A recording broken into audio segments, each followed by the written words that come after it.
This program features live coverage of an African safari and may include animal kills and carcasses. Viewer discretion is advised. The sun is very, very hot at the moment, and quite a lot of animals are now just standing. Some are hiding under the shade by the big trees. I am Sydney from Niconico, and good afternoon to you all, boys and girls. I'm going to be with you this afternoon. My camera operator is Dave. We are going to be looking for some lovely cats for you, specifically the leopards. I will try by all means and get you see a spotted animal, the leopards.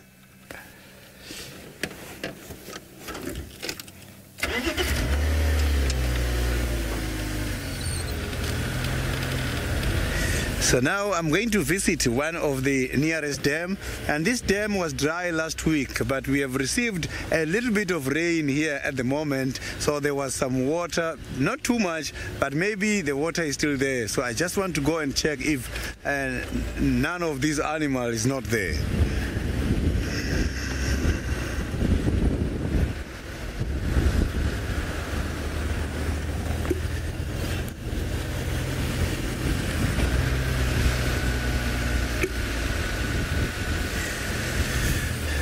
So, boys and girls, you can ask your teachers to ask us questions during this time.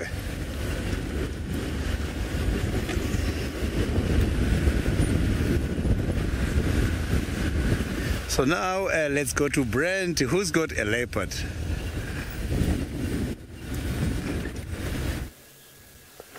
Hello, hello, and a big welcome to Woodstock Elementary and Grady Bourne Elementary, to your very own school safari. That is a leopard. My name is Brent. My friend Seb is on camera, and this is one of my favorite leopards. His name is Hosanna, which means little chief. He's just under 3 years old, and he looks like he's quite comfortable in that tiny bit of shade, but I think that shade's going to run out, so he might get up and move for us. Isn't he pretty?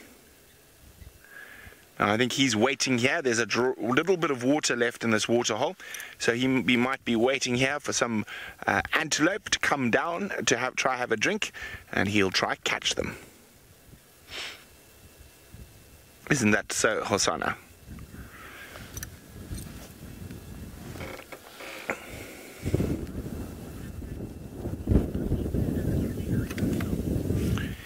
Tamari would like to know how to tell the difference between a cheetah and a leopard. Well, a leopard has rosettes, so you can see the sort of rounded shaped spots with a slightly darker color in between, whereas a cheetah has single black dots.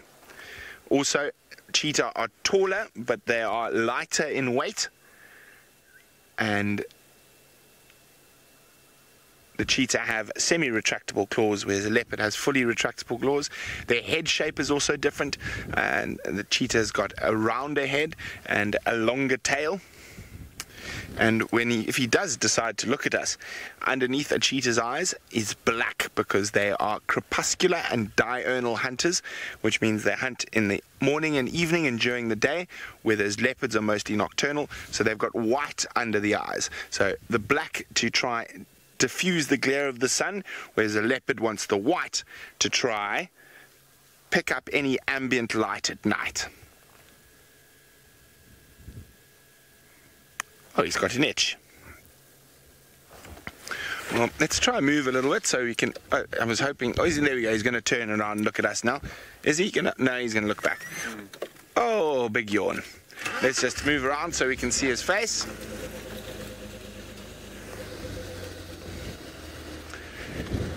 Now, I found this cat when he was this big, so I've been lucky enough to follow him his whole life. Oh, he's getting up.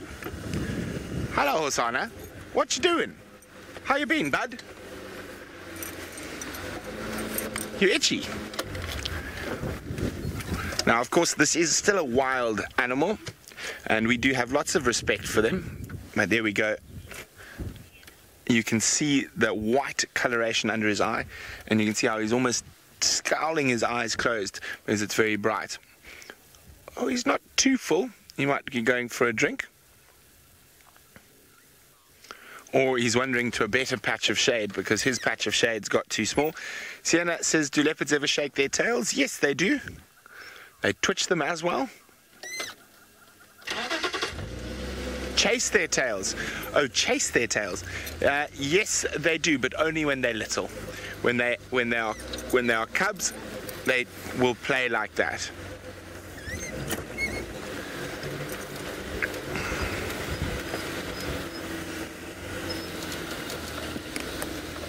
What you smelling?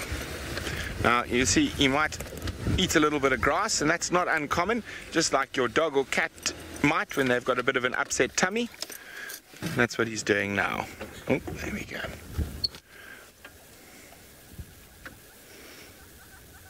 Hello, pretty boy.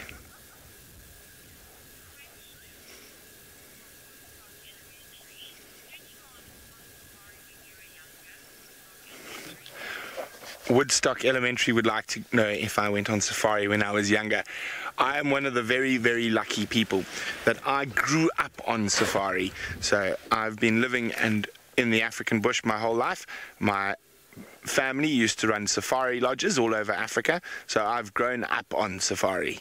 So I think I can't even remember the first leopard I saw. I can't even remember. I must have been about 2 or even younger possibly. He's a pretty boy, isn't he?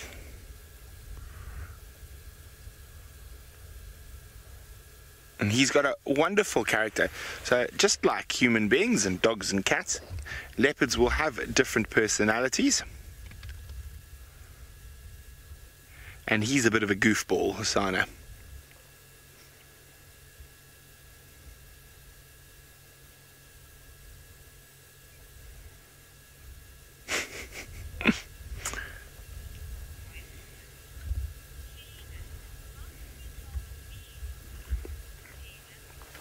Caden is wondering, how can we tell the age of the animals? Well, Caden, it depends. Well, this guy in particular we know, so we know exactly when he was born, and that's how we know how old he is. But with others, we guess, judging on their size. And with the male leopard, if we look at his neck around there, it depends on how big his dewlap is. Now, the dewlap is that piece of skin in the front of his neck, and as he gets older, it'll get bigger and thicker and start hanging, and that helps him protect himself when he has to fight with other leopards for territory. He's still too young to have his own territory, so he's hanging around in his dad's territory. The other thing we'll look at is his ears, an animal's ears, and you can see his ears are quite nice and round and perfect. The older the leopard gets, the more tatty its ears get.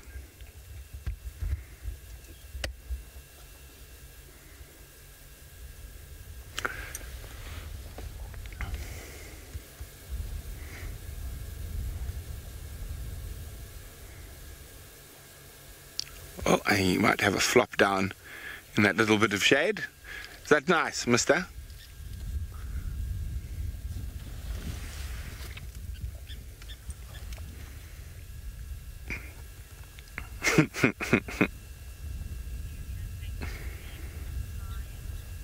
Now, you've met Sydney, you've met me, and you've met Hosanna.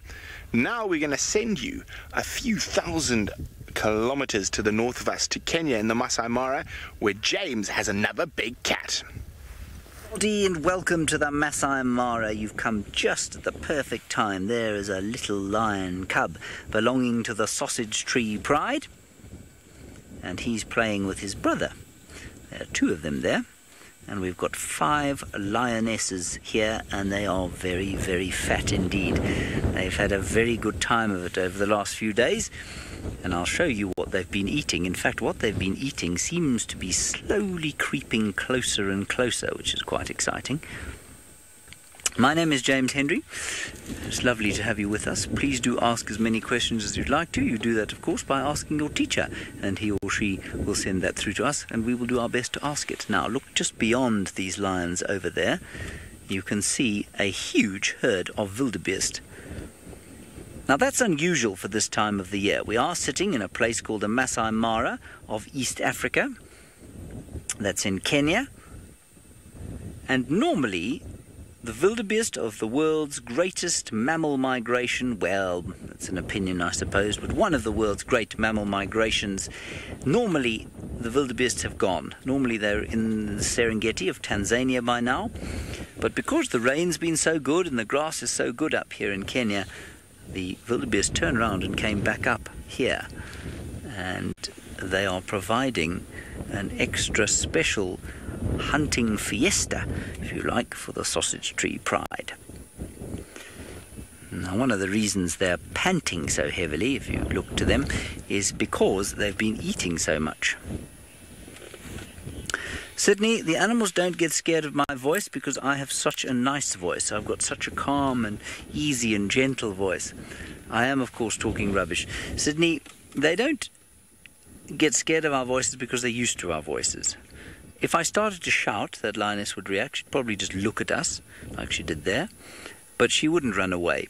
If, however, we went to an area where the animals were not used to human beings and they'd never seen human beings before, then they would be very afraid. Then they would probably run away when they saw the vehicle. They'd probably run away when they heard our voices. Interestingly, some animals definitely react to our human voices more than others. Lions tend to not react to our voices. I've known elephants who react to some people's voices much more than lions or leopards. Now this lioness has come quite close to us, and I wonder if she's the mother of the other cub in the pride. There's another little cub in the pride, only about 6 weeks old, and we think that that little cub has recently lost a sibling in the last 2 or 3 days. Let's see if she calls. She's looking towards some wildebeest now, and I wonder if she won't try and catch one. It would be very special to watch a hunt going on. It can be a little disturbing, so maybe it's best that she doesn't.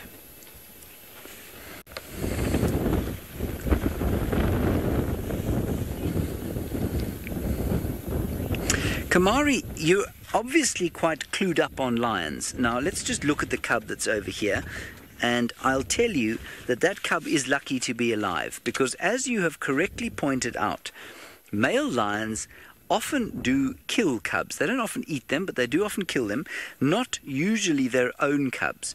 So if a male lion comes into a pride like this and he's not related to the cubs, often he will kill those cubs. But that little cub there, we think is, or has a father whose name is Kipuli. And Kipuli is a male lion who's left this pride now.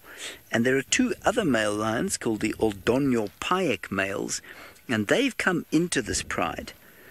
And they've started mating with the females, and what is really bizarre, really difficult for us to understand, is why they have not killed these little cubs. I mean, we're very happy they haven't, but it just is amazing that they have tolerated living in a group with cubs that are not their own. It's very unusual for lions. That one's just resting there, the other one is just beyond in the little forest there. Now slowly, slowly, these wildebeest are walking closer and closer. John, the only predator really of big adult lions is other lions, although really that doesn't happen a lot. Hyenas can hurt lions quite badly if there are enough of them, but if you're a little baby lion cub, well, I mean, lots of things can be your predator. Pythons, big snakes, for example, leopards, hyenas, wild dogs, other lions, birds of prey. So really, there are lots and lots of dangers if you happen to be a very small lion like that one. We think that one's about 10 weeks old. And he's got a little brother. But lions, as you can see, don't like to do very much during the day. They like to have a long sleep. Of course, lions aren't the only ones that like to have a long sleep. Leopards also like to have a long sleep. Oh, he's just moved behind a branch, so I'm going to have to move again. Sorry about that.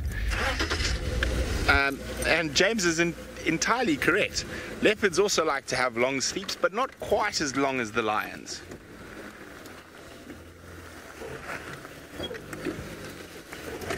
It's a bit bumpy here, isn't it? That's why we have these 4x4 vehicles.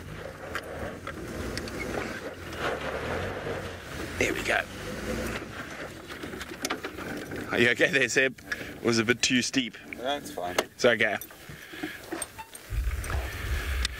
Micah would like to know how far a leopard can run. Well, they don't like to run too far. They like to rely on their camouflage.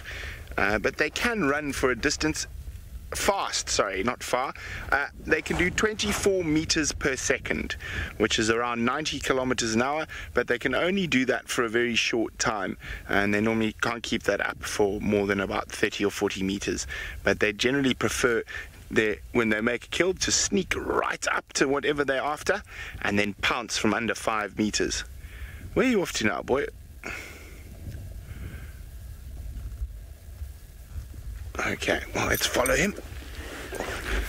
It's quite a precarious spot we're in at the moment.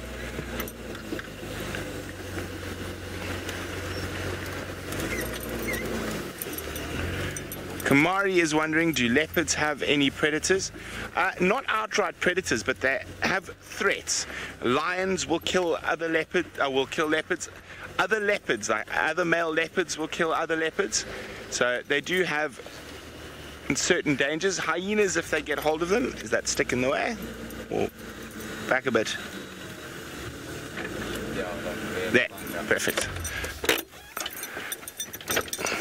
Now I think he's found himself a nice shady spot. He might not move too much again. And it's a good spot to lay in ambush as he waits for potential prey to come down. Now I've just heard that his half-sister wasn't too far from here this morning as well, and they don't really like each other. He keeps stealing kills from her, but when he was younger, she used to steal them from him.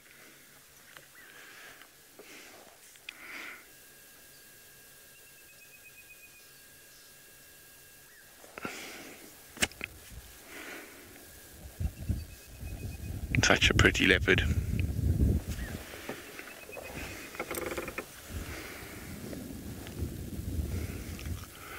I think he's not going to move too much now, so I'm going to try get myself in a better spot. While we do that, let's go see what Sydney's looking for now.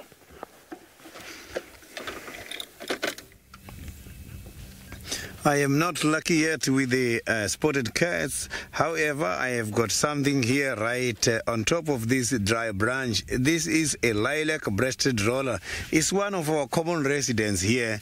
You come here at any time of the year, you will find this bird roaming around. It's one of those birds who are catching the insects in order to control the number of insects here in this area. So this bird is also a national bird in one of the African countries. In Kenya, this is a national bird. He doesn't want us to spend much time with him. He just left now, so I will have to carry on and see what I'm going to find next.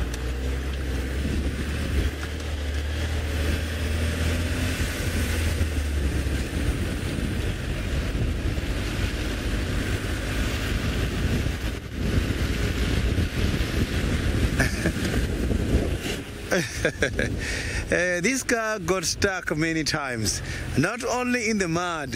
Sometimes when driving, some of the animals, such as the artfuck. An artfuck is one of the animals that are active during the night, and he's got very long nose and very good toenails, which can be able to dig a hole which can go deep as 6 meters in 15 minutes. Those animals, they dig holes, and sometimes we fell in the vehicle I'm driving. It's a 4x4, but sometimes if the holes are too big, or if the whole side of the vehicle went into the hole, it becomes difficult because the type of soil we have got here is much sandy. Sandy soil is not well compacted, so it's very much loose. We easily get stuck also now during the dry season.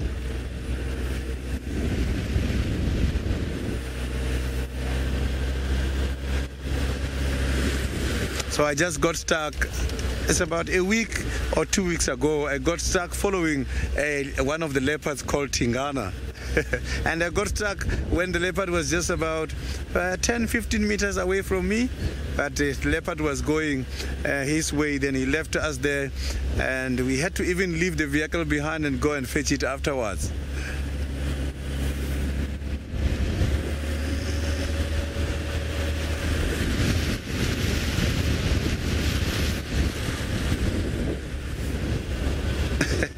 Naila, the eagles, they do predate. They do eat those birds such as the beautiful lilac-breasted rollers.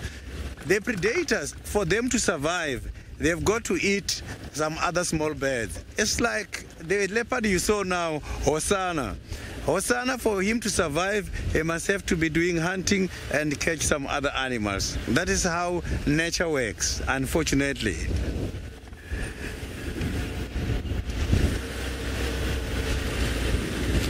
So most of these birds, when they see the eagles, they mobilize, and you will see them flying and trying to provoke the eagles. Some of them, they even hit the eagles, telling them, go away, we don't want you here, you are too dangerous, we are not safe when you are here. So that is what they do.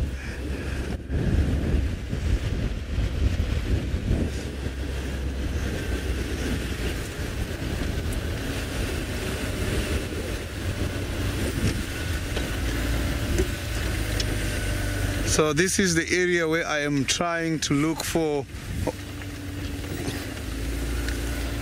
So now let's go and see some lions sleeping.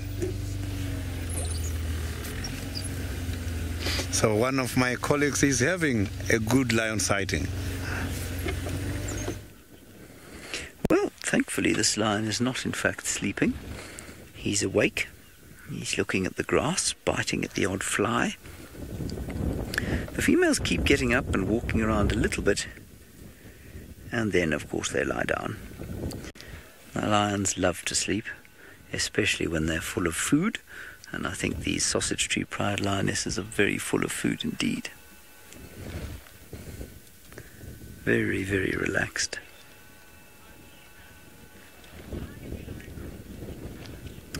Well, Marcella, that's a very good question. Why do lions and leopards sleep so much? There is a very good reason for that. One of the reasons is that they eat a diet almost purely made of meat. Now, you would find that if you only ate meat and if there was no fat on that meat, you would also be very tired. It's very difficult for your body to make energy from just meat. That's why you eat all sorts of other things in your diet. You eat a little bit of fat, you probably have some sugar from time to time, which is not always a good idea. You probably have bread and vegetables and that sort of stuff. And all of that food gives you much more energy than the diet of a lion gives it. And so, not unlike your dog at home, if you've got a dog or a cat at home, you'll know that they do a lot of sleeping as well. And that's because they eat largely a meat-based diet. And so it's difficult for their bodies to make energy, and so they do sleep a lot. The other reason is, of course, that they're a little bit like top-class sportsmen. If you imagine, I don't know what sports you watch over there, perhaps you're Stanley Cup fans, or perhaps you are Super Bowl fans, or NBA fans. All of those top athletes take a lot of strain. You know, their bodies take a huge amount of strain from all of the activity that they do. And although they're very active, you've seen them on the court or on the field or in the ice rink, they have to sleep a lot in order to recover. Now, a lion, when it's hunting, takes a lot of pounding. You know, they can prey will often fight back. They have to run very fast. They trip over logs and fall, and they get hit by horns, and they get slammed to the ground by big buffalo. And so their bodies take a lot of strain when they're on the hunt. And that, of course, means they do need to sleep. And sleep, interestingly, for just about all animals, is one of the greatest healers. You know that when you are feeling sick or sore, the first thing you want to do is lie down. And, well, that's what lions are doing here. Sydney and Kamari, lions always fight over food. They are not very good at sharing. I'm sure you've been told that sharing is caring, or something equally twee. Lions do not subscribe to the philosophy that sharing is caring. and they will fight each other over food. And if the little ones are not eating meat yet, they will fight each other over who has access to nursing first. Normally there's enough for all of the cubs to nurse, but quite often they will fight over nursing rights as well.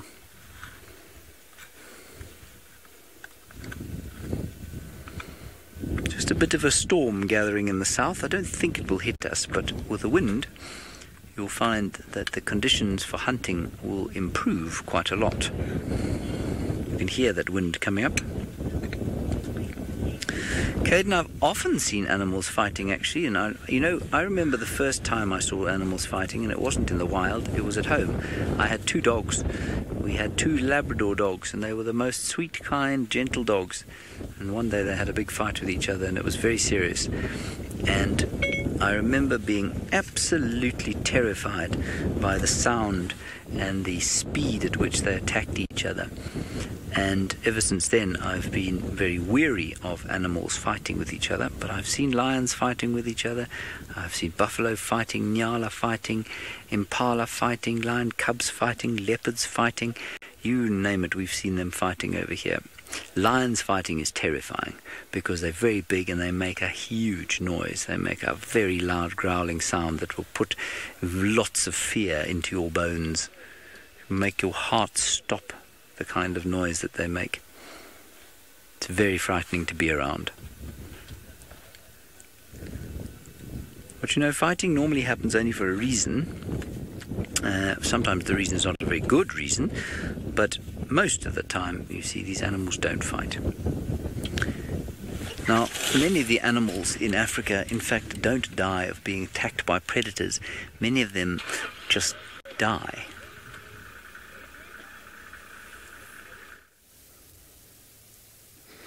So I can see that here on the ground there is some remains here. It's not dry at the moment. I can even see there is some flies coming here, flying around. I don't want to touch this carcass because I don't know what has happened here, but it looks like there were some predators here as well as the scavengers. Why I'm saying the scavengers? Because I can see right here there is some droppings showing that the big birds such as the vultures were here. So the vultures are one of the species who are doing the scavenging, who comes here when they see kill and also have something to eat. Vultures, more evidence for them here is I can see there is some feathers here. You can see this is the feather for the vultures, and there's even some on the other side there, and too much tracks here on the ground. So this animal which has been here, it looks like this was an impala. Looking at the coloring, I can see the white patches there, and also by just looking at the skull, I can see it was not a big animal. This was an impala. So it might have been caught by the big cats such as the leopard. As leopards, they also take this kind of sized animals. So this is a carcass now. I am not touching it because animals, they also transmit diseases. They carry diseases. Some of the animals, they die naturally as a result of diseases which can be transmitted from the carcass to us. So I'm just going to carry on with my search now and see what I'm going to find next.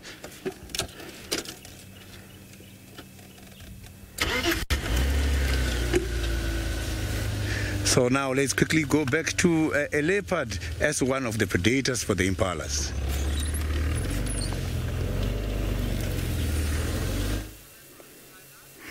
Yes, and Hasana is looking very sleepy and hoping that possibly some impala come down to the dam so he can catch them.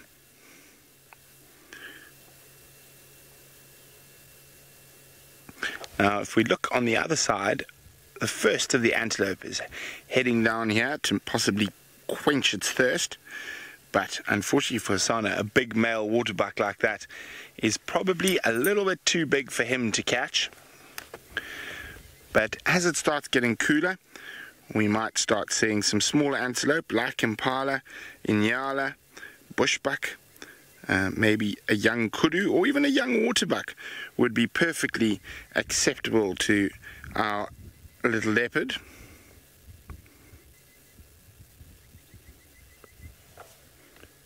Oh, I think I've lost comms.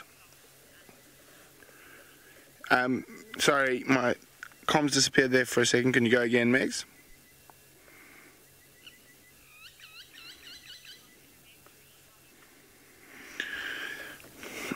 Woodstock Elementary would like to know how we protect ourselves from the animals. Well, by knowing what to do when we encounter them.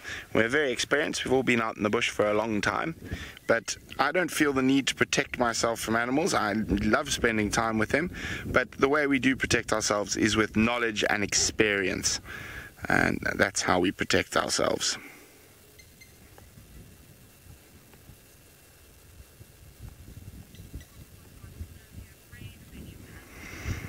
Woodstock would like to know whether I'm afraid of any of the animals. I'm not. I have a very healthy respect for them, but I am not scared of any of the animals.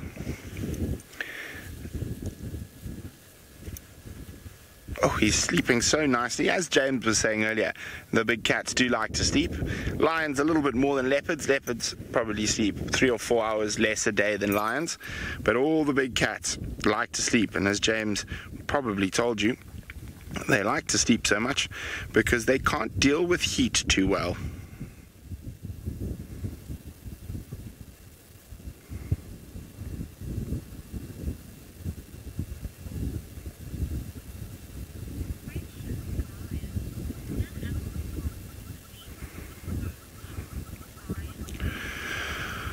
Bryant would like to know if animals can transmit diseases, and if so, how. Yes, they can, and I assume you're talking about transmitting diseases to human beings. Generally, the way animal diseases are transmitted to human beings is if people eat them or if you are bitten by an animal. So those are the two main ways animals can transmit diseases to human beings. There are not too many that a leopard can transmit to a human being. There are a few possibilities, but most of those are quite rare.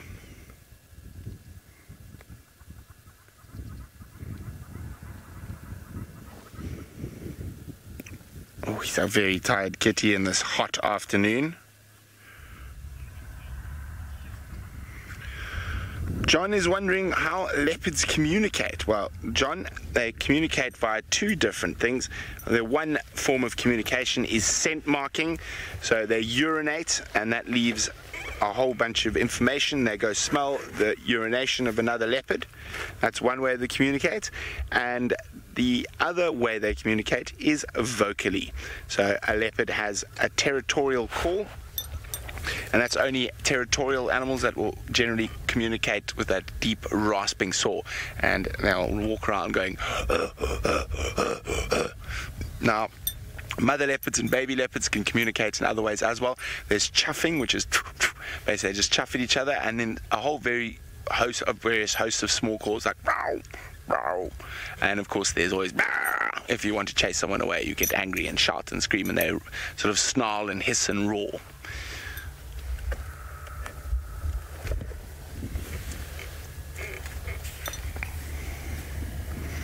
But for the moment, the little Prince Hosanna is having a snooze.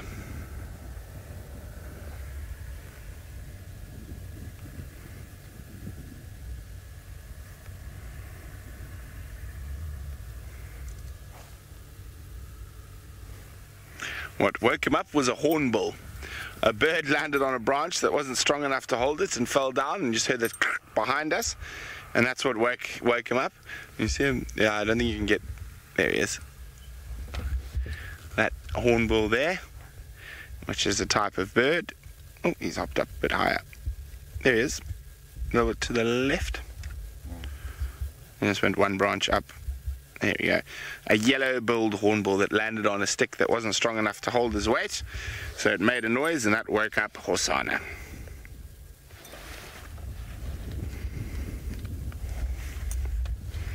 Well, at least his head's up. I can see him now in all his beauty. But you can see those eyes getting heavy again. He's nearly ready to go back to snoozing.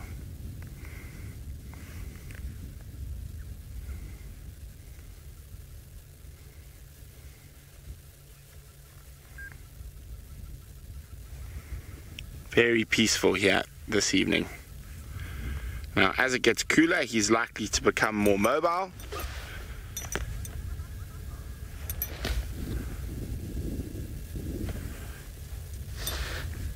But other than that, not much happening here. The waterbuck has moved away.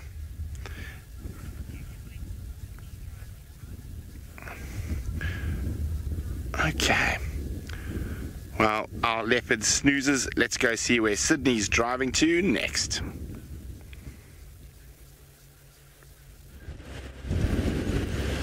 So I am now driving to the next water point again to see if I'm not going to be lucky with one of the big animals. I've just heard the elephants has been spotted going much more towards that area. We might be lucky with the big animal. So when the sun is hot like this, elephants, they prefer to go to the water hole for drinking and also for bathing. Elephants, they do look after themselves. They swim and they try by all means to get rid of the parasites. The parasites are those small mites that bite them and absorb blood from them.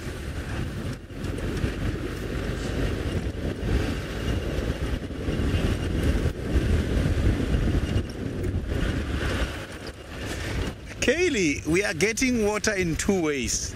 We are getting natural waters as a result of a natural rain, whereby by this time of the year is when it's going to start raining, and our dams and our non-perennial rivers. And non-perennial rivers are those rivers that does not flow all year round. They are going to also have some water, including the perennial rivers in the areas will start to have more water.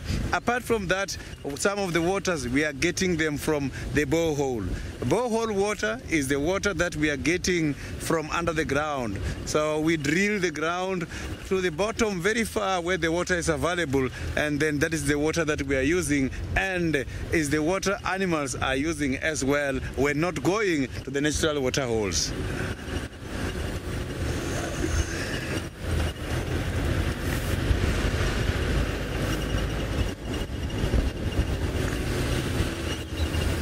So you can see these kind of areas.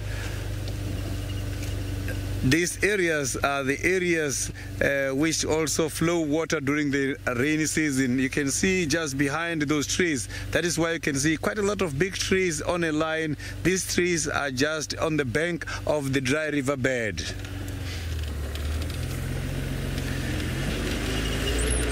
So the water which is from underground mostly is very much salty, and some of the areas where the water is under the ground without salt, we can use them, but some people are not comfortable to use salty water, which means we've got to buy water if we are not comfortable with the water full of salt.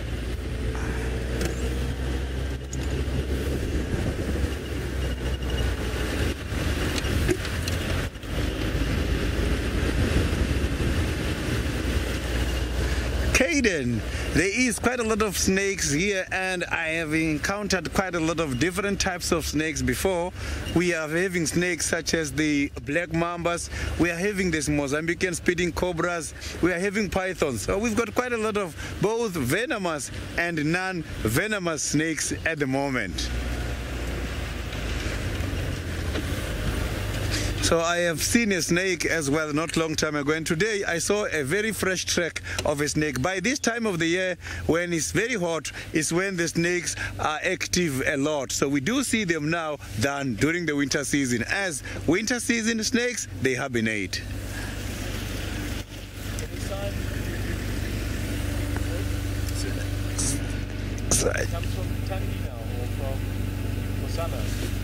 I'm just getting some updates here to hear if I can show you something very interesting from one of the vehicles. Nice and low at the pan. Any Hosanna? Did you pick up on Hosanna? Brent is now with with Hosanna. And Tandy, where is she? She was on the fire break today, on the fire break to the north of Buffelshoek Dam. So I'm going back to the mountain. Please let me know. Okay, thank you. Can you hear her? Sometimes. Okay. Okay, thank you. So now I am going to the elephants. This vehicle I've just met now has just left the elephant in this area just now. So the elephant sighting is now guaranteed. We are going to see them.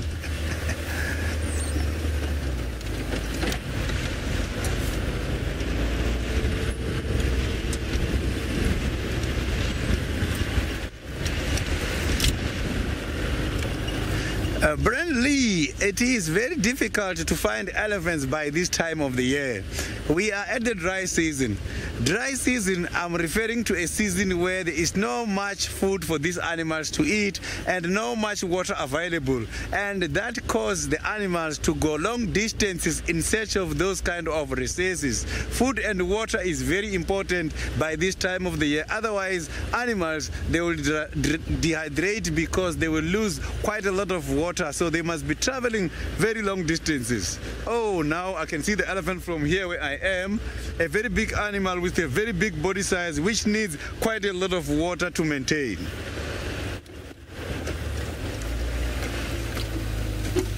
So I think the approach direction, the best approach direction will be this side. I was just checking now. So we are going to see the elephants now. And they are very much static. Some of them are feeding and some of them are just standing. So when the sun is hot like this, it does restrict the animals' movements.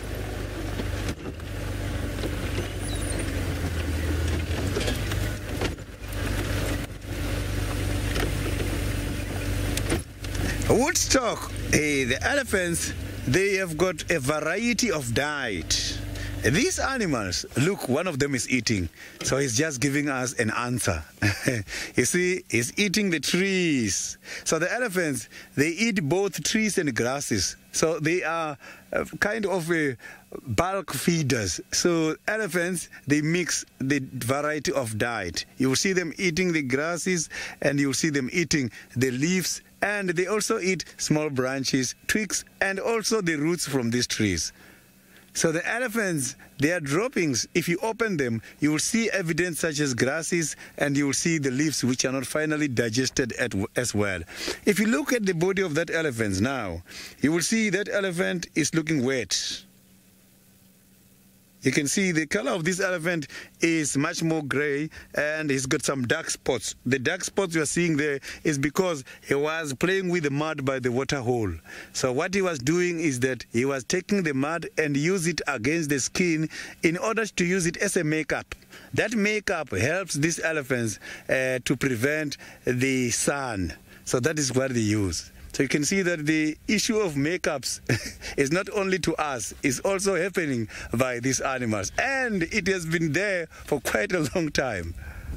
So there is more elephants with the babies, and one of the babies I think is drinking there. You can see there. So the baby is drinking. These elephants, they travel together as a group. A group of elephants together is a herd.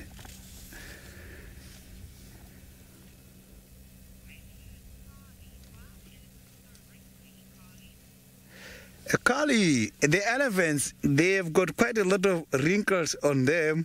I'm not too sure why exactly they are having this, but maybe it's because of the hard skin. These animals falls under a group of pachyderms. Pachyderms is just talking about the animals with the hard skin, which is the elephant we are seeing, rhinos, as well as the warthogs. If you look at these three animals, their skins are very much strong.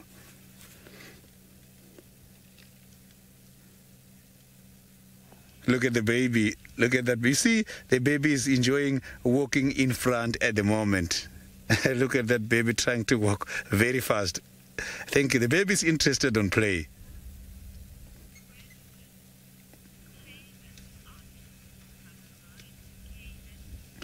Kaylin, the elephants, they don't only see, they see and they can be able to smell about what is happening in the surrounding. These animals, the color they don't like the most is what we do when we are taking a picture from a flashlight. They don't like that flashlight colors. because the flashlight damages their eyes. The eyes of these elephants, they are built same like ours. If you shine a torch on someone's eyes, you are damaging his or her eyes. So elephants, they will react by chasing you away. Animals can be able to see some of the colors, and they cannot see some of the colors. So they are the colors that they can be able to recognize. But they depend a lot on their sense of smell to confirm about a lot of things.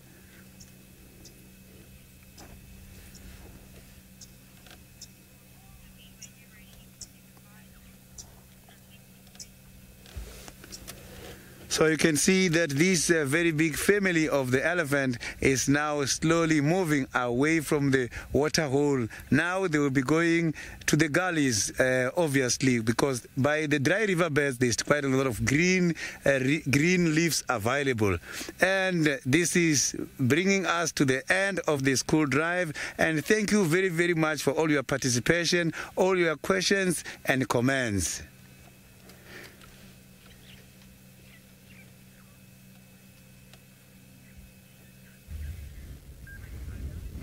Well, we're still sitting with our little chief, and he's being very lazy, but he is reasonably hungry, so I think it's worth our while sitting out and waiting patiently here, because I'm hoping that some form of antelope will come down to have a drink at the Buffalo's Hook Dam. I think there's a good chance. So we're in the right spot to sit and wait to see what happens next.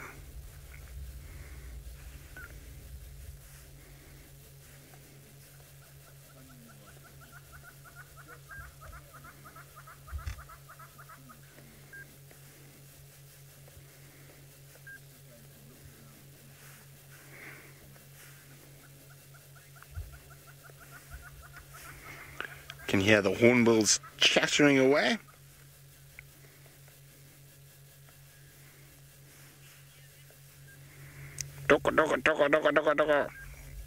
One of the more commonly heard sounds around this part of the world.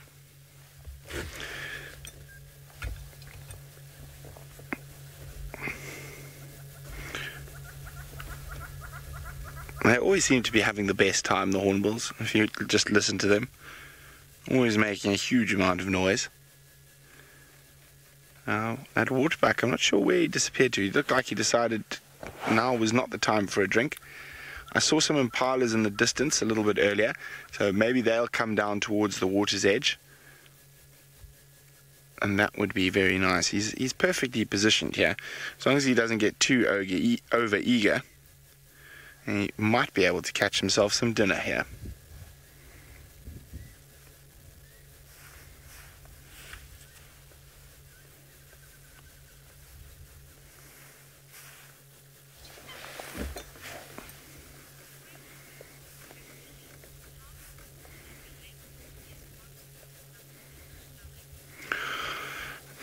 Vicky would like to know, how long does it take for a leopard to get over an upset stomach? Well, it depends on your definition of an upset stomach. I think they have upset stomachs a lot of the time, so I wouldn't worry too much about him. He's completely fine. But no, it doesn't take them long to get over an upset stomach at all.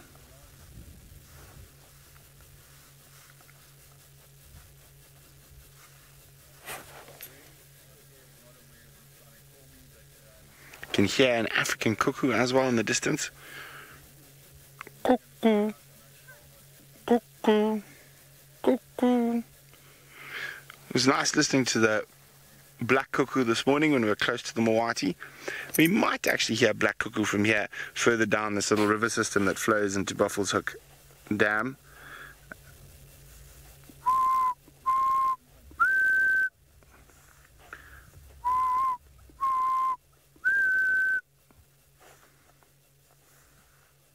I'm so sad. I'm so sad.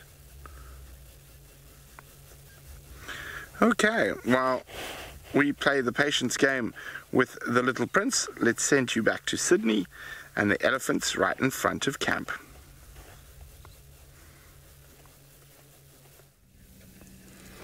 So the elephants are just done drinking now. They are right approaching us. You can see they are very stationary feeding. Some of them are trying to get hold of the small grasses which are starting to grow back at the moment. I can see that one in the middle there. He looks pregnant. It's just that he is now obstructed by the one who is walking in front. That one, you can see the side of the body is telling you that this elephant is pregnant, and they can be pregnant for about 22 months. That is why elephants, when they have got babies, they don't want anything to come near the little ones because of the longevity of this pregnancy. So if this mother dies shortly after birth and the little one survives, if the little one survives without the mother, she will be having some mother from the others. But if the milk is not, if the milk is not enough, they do suffer from a disease which affects them, and you will see them on their trunk. They grow the warts. The warts will be in the form of knobs. Those are the signs that this elephant did not get enough or sufficient milk when this elephant was still very young.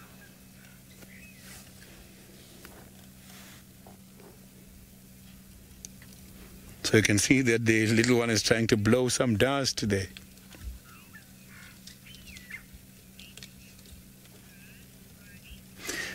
Goldie, not too sure which one is the matriarch, but sometimes through the observations after sitting here for quite a long time, the possibilities of identifying a matriarch are very much high. So a matriarch is the one who mostly walk in front. The big ones, such as the males, they don't go in front. They are not responsible of any decision making. They have to just keep following the matriarch. So if we can wait here and follow these elephants from the dam to the next point and see who is leading, and again we wait and see who is going to lead from the next point to the other one, you will see easily who the matriarch is.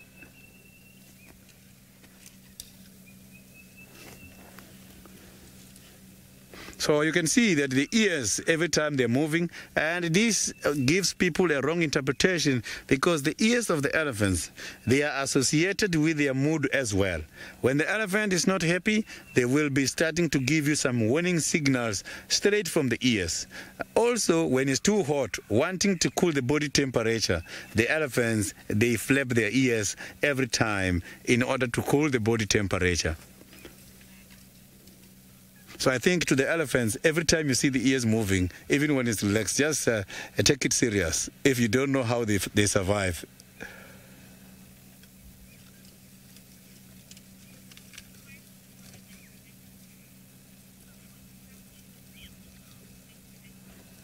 Niconico, a matriarch.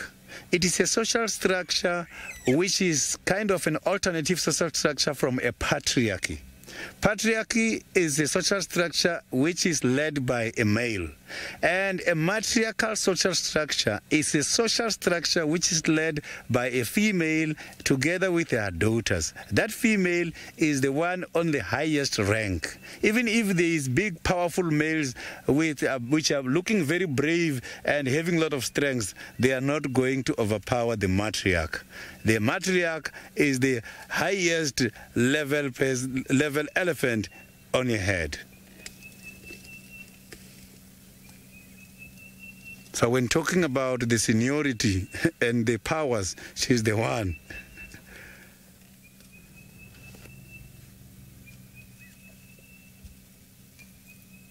So I'm just trying to listen. I heard some stomach grumbling here from the other side. These kind of animals can communicate at a distance of more than 10 kilometers. Just from the vibration of the body, you will hear it coming from the mouth, and that can travel on a distance just on the ground.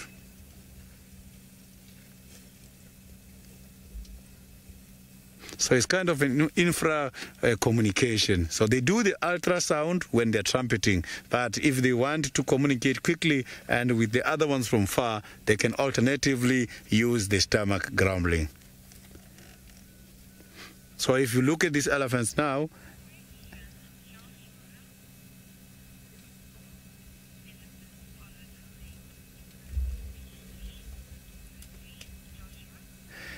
Joshua the elephants, the bulls, mostly they do follow their specific heads. You will see when he's not part of that herd, he will be just by himself. But the fact that he's away apart from the family does not mean he's not communicating with them. When the little ones are being ill-disciplined, he's got to get the information through the kind of communication I indicated to come and take all the teenagers, males who are misbehaving, and take them through kind of a disciplinary course where he's going to teach them manners to behave in a herd. Let me tell you this story. I used to work in a place called Mabula Game Reserve, which is just by Bela, not very far away from Johannesburg, before I joined the South African National Parks. I worked there for about 3 years. There was a group of elephants, and these elephants were 10. During the initial introduction of the elephants, there was no big male, and the elephants who got there started abusing the animals such as rhinos. Every time they were pushing rhinos and wanting to mate with rhinos by fire, by force. And because of that, a big elephant was brought, and that is when they started to behave. So it is very important for an elephant herd to have the big old males so that the discipline can be maintained.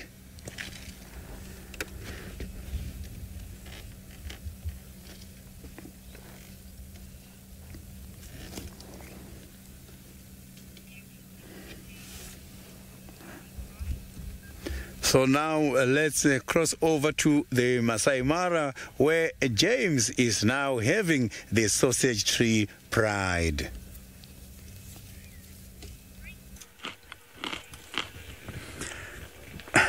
Hello everybody, I've just had a nut. Sorry, I'm just going to quickly swallow it. No excuse. Megan said I'm going to come across to you, and I popped a macadamia in my mouth. And now it's stuck. Sorry about that. Anyway, we're sitting here still with the sausage tree pride. We were going to go off towards where we'd heard there was a leopard earlier. A tourist said to me, and I quote, I'm going to try and use her accent, but it's not an insult to the nation from which she comes.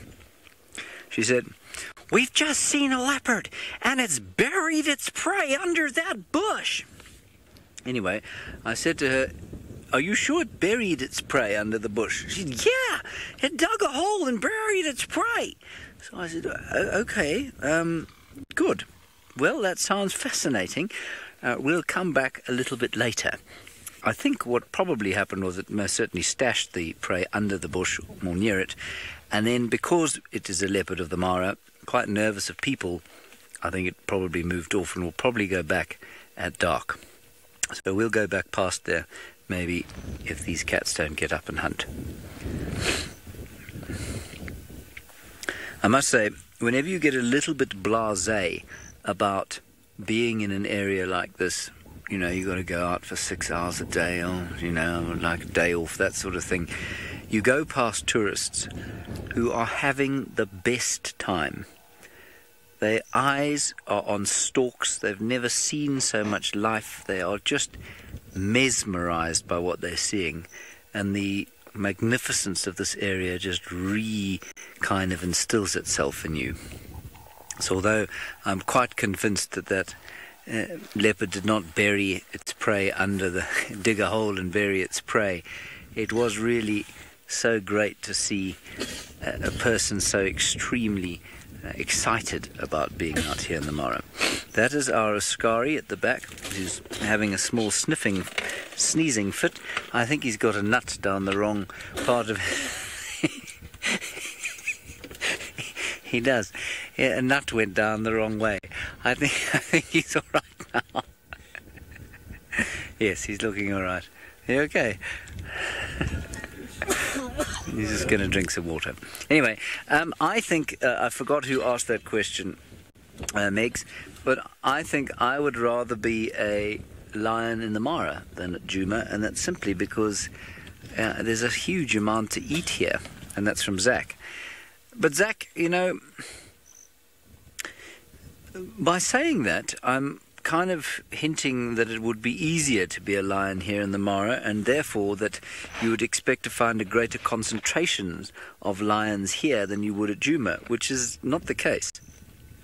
The lion pride territories are very much a similar size, I think, to the ones in the Western Kruger where Djuma is. So I don't actually think that life is easier one way or the other.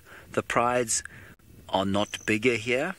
You know, I was expecting to come down here and find prides of 20 plus lions marauding through the wildebeest, and they aren't. They're 5, 2 with the Awinos.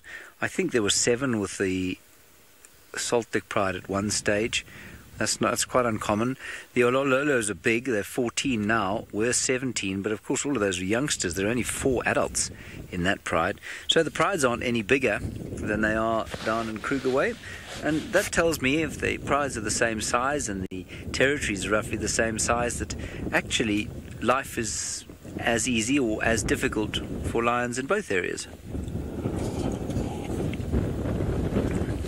It's not like, for example, lions in the Kalahari, which have...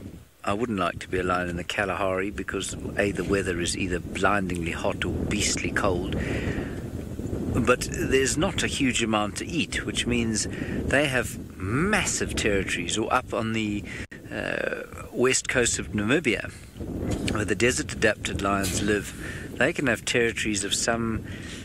I think some of them roam over about 450 square kilometers. That'll be a territory. So I think it'd be very difficult to be a desert-adapted lion of Namibia.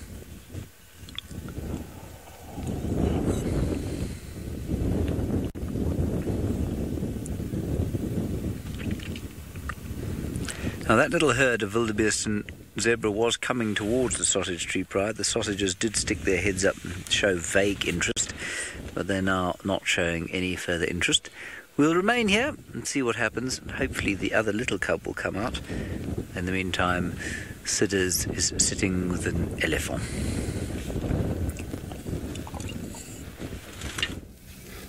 So you can see that eye there has got quite a lot of eyelashes on it. So these eyelashes helps the elephants in order to prevent the sand from entering the eye and also the debris. Sometimes you will see the elephants with some white stuff there. Some of those whitish milky things coming out from the eye is an infection, and sometimes it can be caused by the weather. When it's too cold, ice, not specifically for the elephants, also as when it's too cold, sometimes is when it releases quite a lot of water. So the trees these elephants are feeding on now, they are looking very much dry. If you can check there, this elephant is digging. Is digging for the roots there.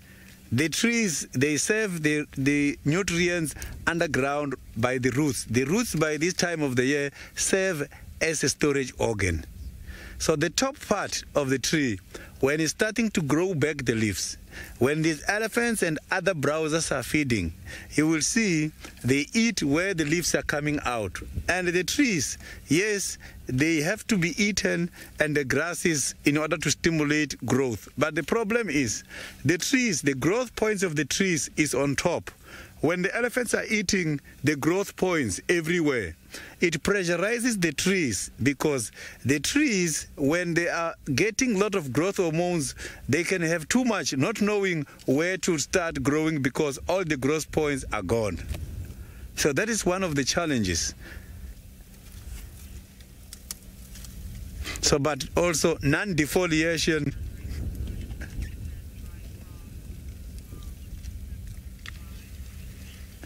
Really, the herbivores are surviving because of the following. The animals don't only get water from the water holes, they also get water in the form of vegetation. By means of vegetation, eating now here, they are also getting some water. So, but here in Djuma Game Reserve, the water is enough. We did receive a little bit of precipitation last week, and now I can promise you, I'm impressed with how the vegetation is reacting from the little bit of rain we had last week. It's starting to look very green at the moment, so I am not seeing a problem from now on.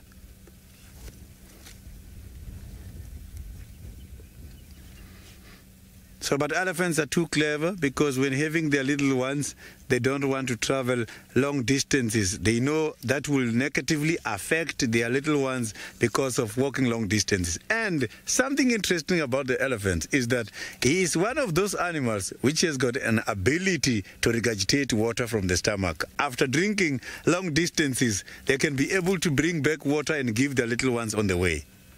So they don't only provide their little ones with milk. Sometimes they use that water as well just to control the temperature when it's too hot.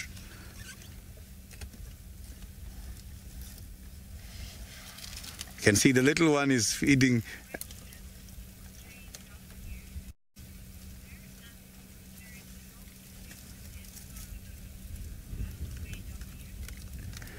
JW, I didn't copy your question very well. If the final control can repeat that question again.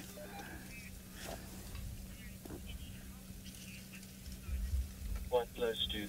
So the nutritious food, when it's not there, animals, they do experience problems because the lack of nutritional value by the trees, it lowers the body functioning of an animal.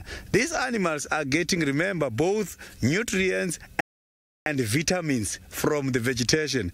So it means you will start seeing the nutritional deficiencies, and you will see now the vitamins related deficiencies, and animals will then start to lose the weight, and that is when they are going to die out. So let me tell you something because of that question. When the animals are feeding on these grasses, the grass, it contains one of the very strong vitamin called a folic acid. It's a vitamin B2. It's one of the important vitamins for the growth of the body of these animals. So when these animals are not having those kind of vitamins, then the condition of the body lowers, and that is what is going to make the body functioning fail in order to defend the body against some of the chemicals produced by these trees that they eat every day.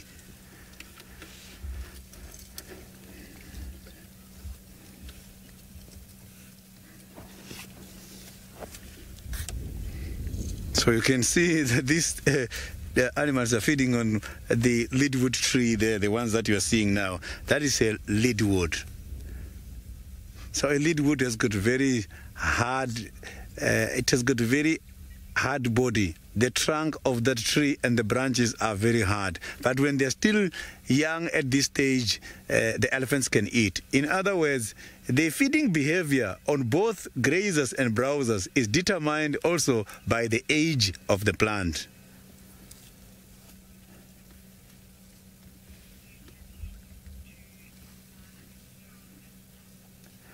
So now let's go back to the little chief, who is now becoming my favorite cat, Hosanna.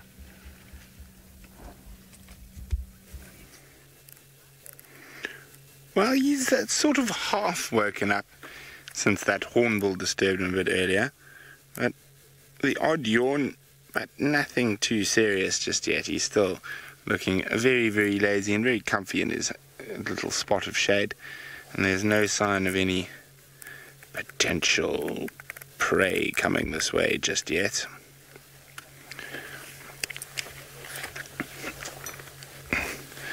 But that doesn't mean there won't be as the afternoon wears on.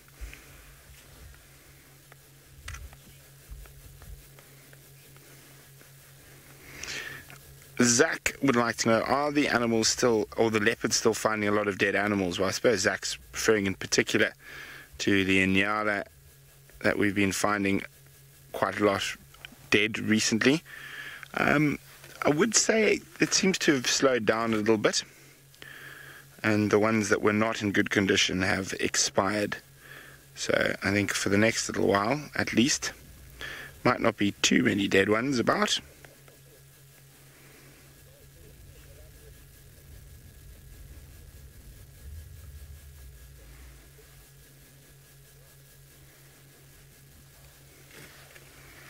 I said Hassan is going to be hoping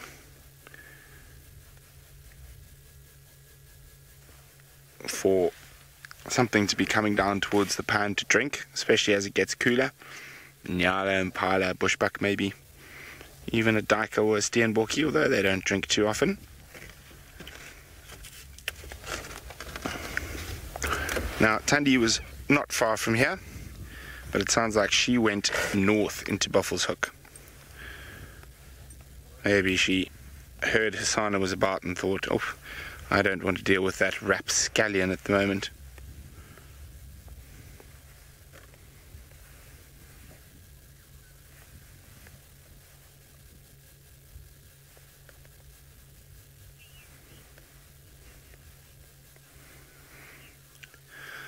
CU Seek wants to know about Tlalamba. As I said, the last update with tracks going into Torchwood, Thandi was seen this morning, but again, she's crossed back to the north, so that is the last update so far.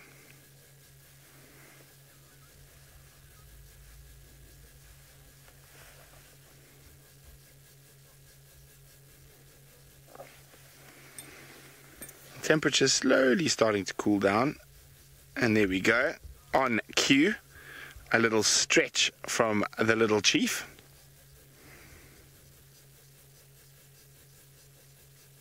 Off to go munch some more grass by the looks of things.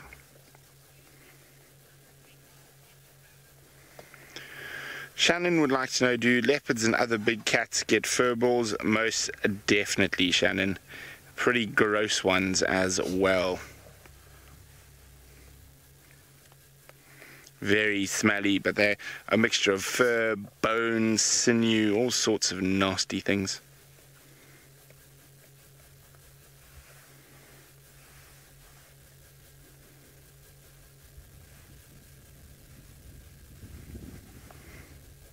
But yes, they do indeed get fur balls.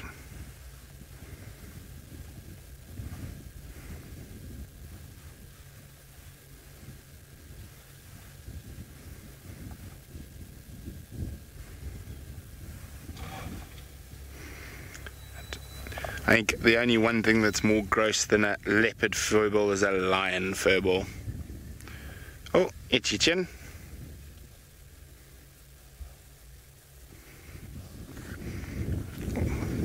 You might walk into this lovely light.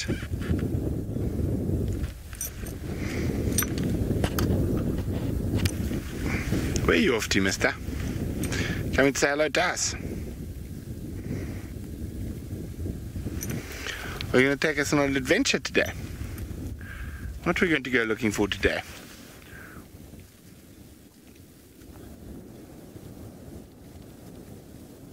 He is heading north to where the area where Thandi was seen this morning after drive. Hopefully he doesn't cross into Buffelshoek.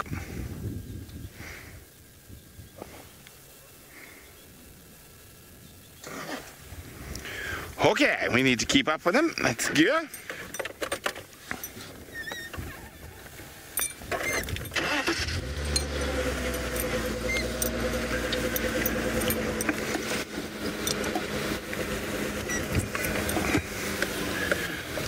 Matomi is wondering, what is the oldest leopard we know of? The oldest leopard I know of is a female called the 3-4 female, who is down south at Londolozi, and she reportedly got to 19 years old. The oldest male I know about was a male called the Campan male, also down south Londolozi on the Sand River, and he got to 16 years old, the Campan male, and 3-4 female.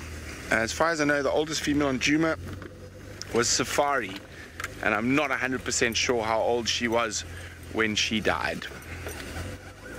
But currently, the oldest male is Tingana and the oldest female is Thandi that we are seeing.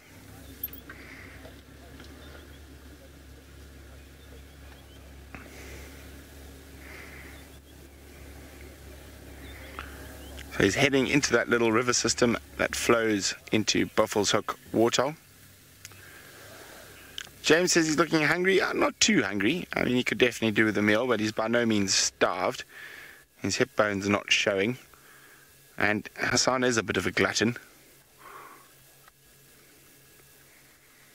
He's finally probably digested Apparently a lot of you are saying Safari lived to 19. As I say, I can't confirm that. The information and where it comes from is a bit of dodge. As far as I know, the oldest leopard was 3-4 female on Londolozi, because they knew her exact date of birth. Because I think Safari, no one knows when exactly she was born.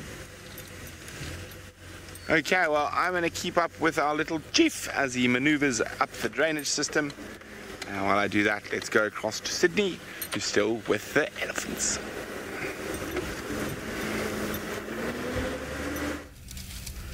So these earlies are so very much calm, and all they are doing is feeding, and I can see now they are going to have a party by one of the tree, which is rejuvenating by the other side. So I'm just going to get there now. It's just going to take me a few seconds to get there. I think it will be less than a minute for us to have a great sighting. These elephants, you will see this is something else. Such very big body sized are now dominating a very small tree. I think it's one of the amarula trees or something. I will tell you the species when I get there. All these elephants, they don't want to see the green leaves coming back. Look at that. So they pushed this tree before, and now they are again here wanting to finish it. It is a marula tree. I can see that from here now.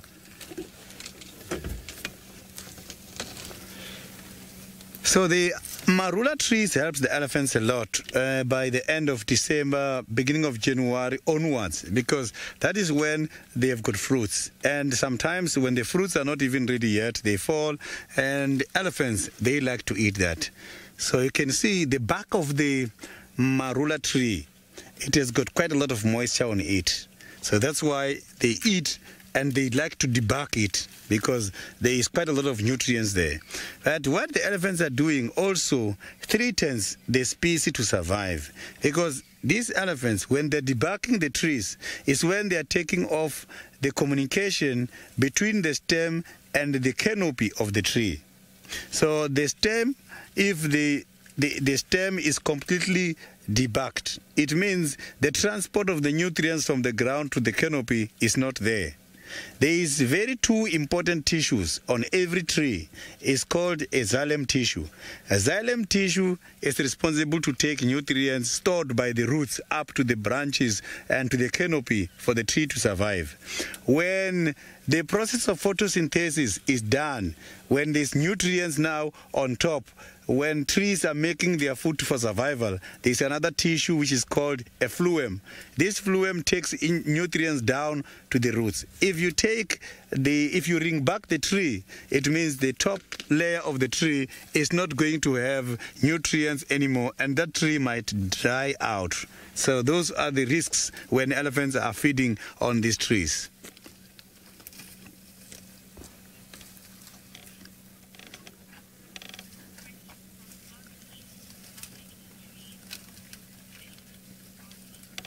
So RV, the elephants, they are not selective, and they eat some of the poisonous trees. Yes, trees can be very much poisonous, and elephants, I'm sure they can also be affected from the poison. Let me give you this example. There's a tree which is called a Euphorbia ingens. Euphorbia ingens is one of the poisonous trees, and the kudus are browsers. If they go and eat Euphorbia and contact the latex with the eyes, they go blind. So the elephants, if they go there as well, I'm sure they might also experience the same problem of eating the tree. Contacting the latex from the tree can make the animals to go blind.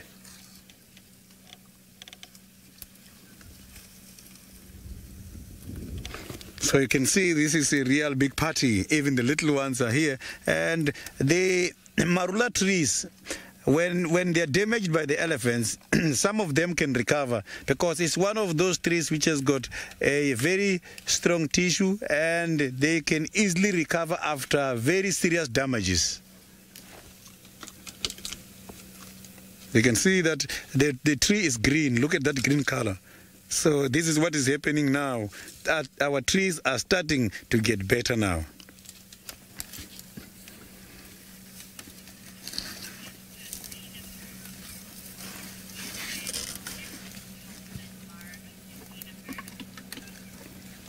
Ninamu, I didn't get your question very well. If Megan, you can repeat that question for me.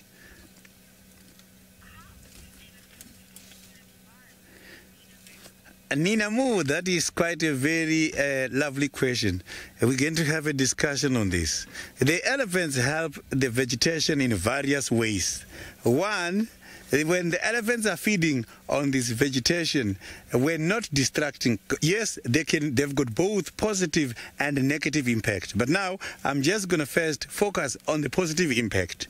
When these elephants are pulling down the trees, they help to control the bush encroachment. They deal with bush thinning. Bush encroachment is when the trees are densely populated and there is no space to give the other trees or the other type of vegetation such as grass to survive. When there's too much canopies of the trees, it prevents the grasses to grow underneath because grasses cannot get sunlight for survival. So these animals, they help to give the other small species underground in order to get sunlight so that they can be able to manufacture food from the requirements such as sunlight for survival. So the negative impact, another positive impact is that the elephant droppings, they are so very much rich in nutrients, and when they fall on the ground, they are acting as a natural fertilizers. And elephant droppings attract the dung beetles, which will then dig the holes because of them, and the holes helps to increase the pore space, the space within the soil for water penetration. Elephants can be destructive, but the destruction of the elephants is caused by the seasonal changes. It's not like elephants are always very destructive. No, when it comes to the dry season is when these kind of animals has to uproot trees because they learn the trees hide nutrients under the ground, as I have indicated earlier on.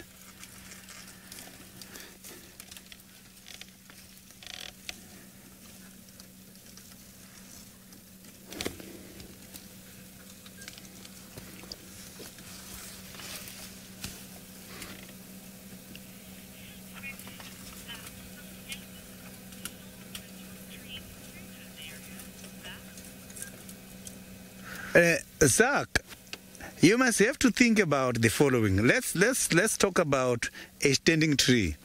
A standing tree, you will find that where the elephants can reach, other animals cannot reach. So I'm going to give you a simple example. A duiker is a browser. They will only eat small plants. Then you will have a nyala who will eat the plants higher than the duiker eats. You will have the kudu who is higher than the nyala. He will be eating something, a tree which is higher than the nyala is eating. Then you will have the giraffe who will be eating the top part. So the competition is not very there. So these kind of animals, the elephants, they do break these trees. Sometimes they push them and trees don't die. When the trees are landing on the ground, it does positively benefit other trees when it comes to the accessibility of the fresh parts.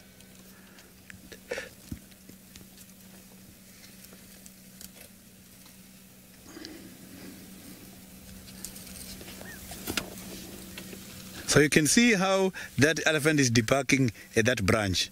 Sometimes they do that. He lost that he lost that branch and is going to eat it again. So sometimes they do that to the stem of the tree, and you find it clean just like that.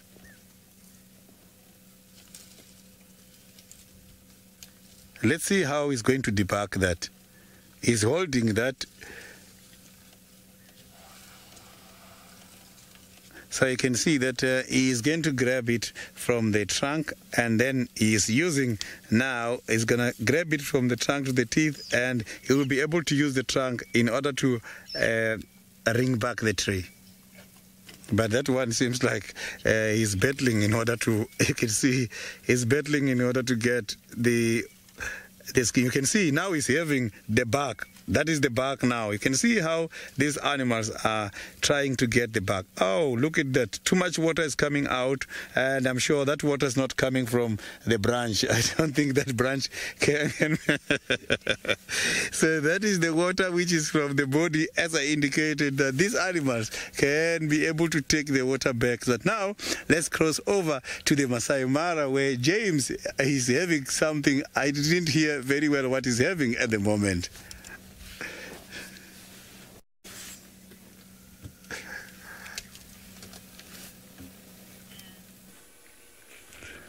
Well, we've got the same thing that we had before. It is, of course, the sausage tree pride. You might ask yourself, why are you sitting with a flat pride of lions? You wouldn't do this at Djuma. Well, you're probably right, I wouldn't. But there are two reasons. One is that there are cubs here, and they are unspeakably cute. Two is that darkness is slowly starting to fall. It's creeping in from the eastern horizon as the sun has disappeared, and there are herds pretty close by to this pride of lions, and I'm hoping that they're going to get up and do something about that situation. As yet they have shown absolutely no inclination to do so, so I may be wasting my time. But this is the way of things, and we are going to remain here. I've decided, and see what they do. Yesterday we had the Oldonyo Payek males with the sausage tree pride, which is very interesting. They're two very good looking boys. I'm thinking about 7 years old. They did not much at all. One of them sat up when the wind started to blow, and then they went back to sleep. And then after we went off air, the whole pride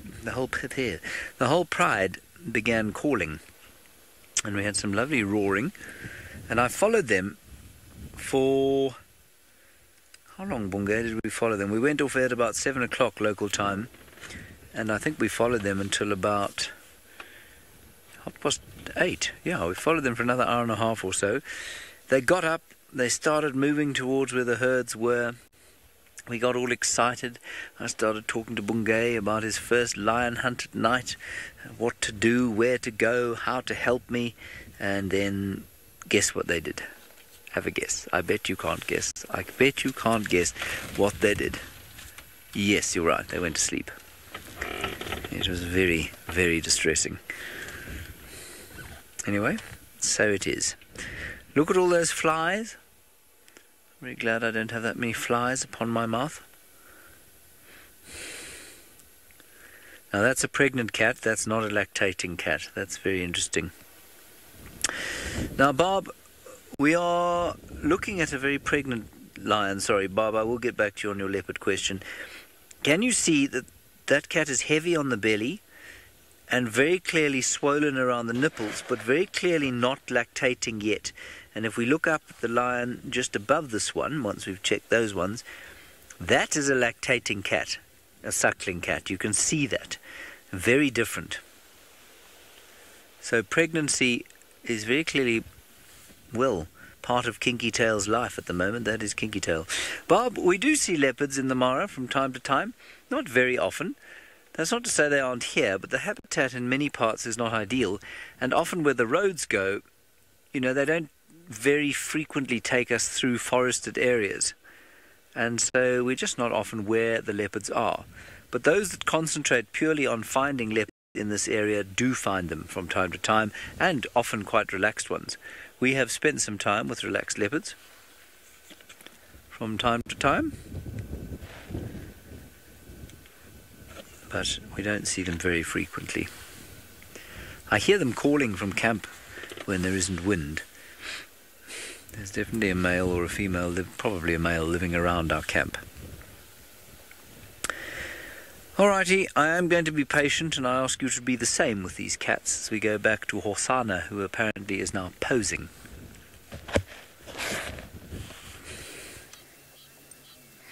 Well, he's gone floppity flat flop again, but we've managed to get ourselves in an excellent position, almost eye level with him.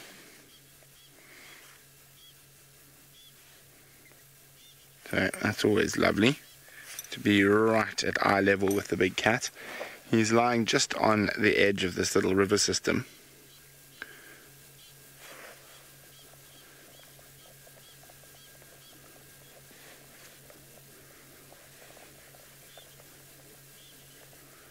Always very special.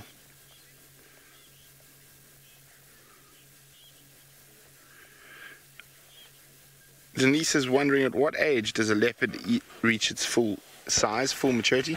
Probably around 5.5, 6 years old, Denise. So our little chief's got a while to go yet.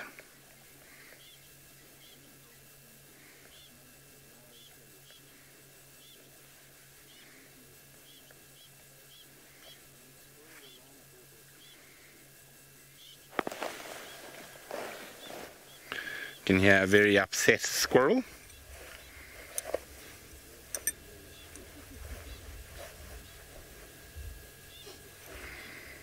Complaining about the fact that Hasana is here.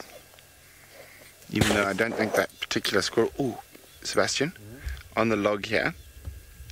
See it? Here's James Henry's favourite bird. He's just behind a branch. You shouldn't move it now. See him? You were on him. There we go. There's James Henry's favourite bird, little white-browed scrub robin. Isn't he pretty? Coming to inspect. Now it's the time of the evening where the white-browed scrub robins start serenading. So hopefully he'll give us some nice calls just now. So pretty.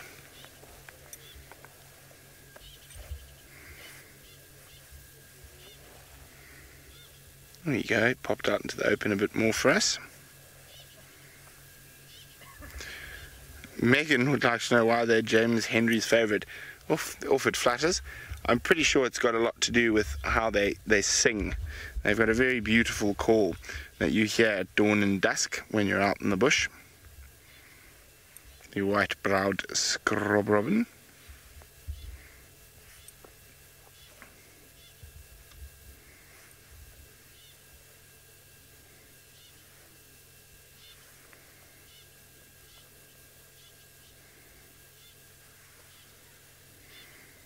It is that magic time of the day as the sun starts to set.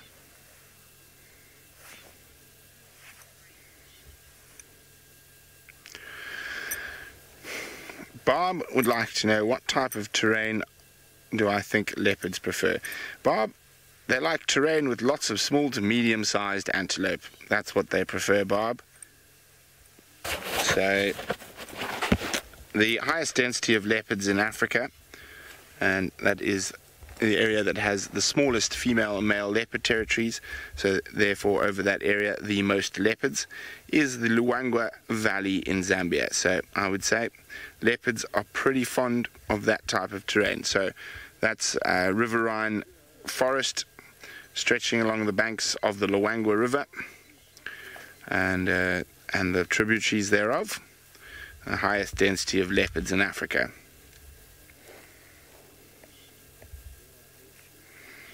So they prefer the ideal leopard territory, even though leopards will live pretty much anywhere. They are the most adaptable of the big cats. Ideal leopard territory is with a nice big river, a flowing river, with lots of impala and inyala, small to medium-sized antelope. That will make a leopard a very happy chappy.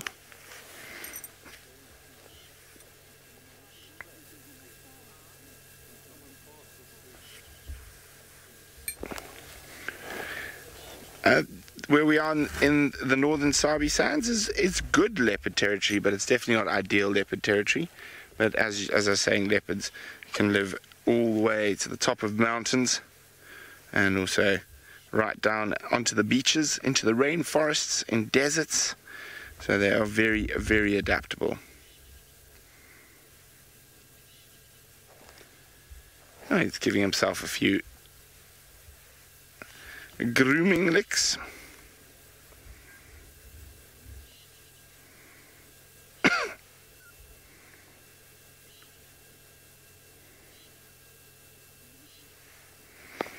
What's your plan, little chief? Where were you going to take us tonight?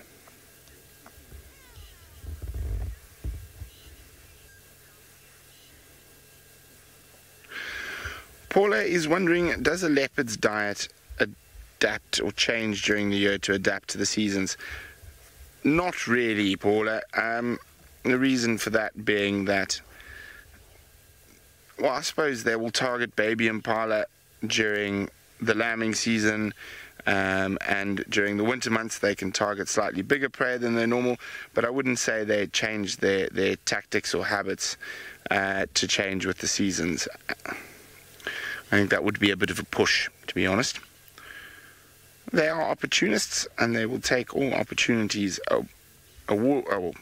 given to them, but as I say, I don't think they are going to change their tactics too much.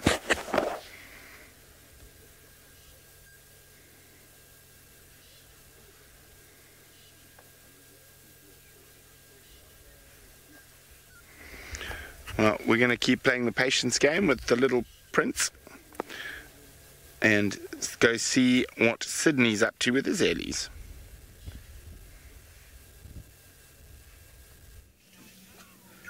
So you can see that now the elephants all are feeding here, facing the southern side. Normally, the elephants don't want to face the direction of the sun because they know that the sun damages their eyes.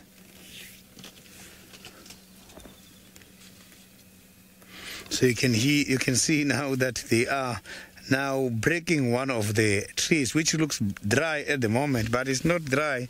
So you know the trees are very much clever. Come dry season, they've got a kind of an acid. It's called abscisic acid. The abscisic acid is what the trees are using in order to suspend the functionality of the processes in order to save the energy there. How the tree drops leaves, they use the abscisic acid. They send this acid to the leaves so that the leaves can die off, because when the tree has got leaves needs quite a lot of energy maintenance. That's why these trees, come winter season, they have to lose the leaves because they don't want to spend much energy by giving the nutrients to the leaves. So they kill all the leaves to make sure that the energy is conserved. That is when they are going to the stage of dormance, which is when the trees and the grasses are sleeping.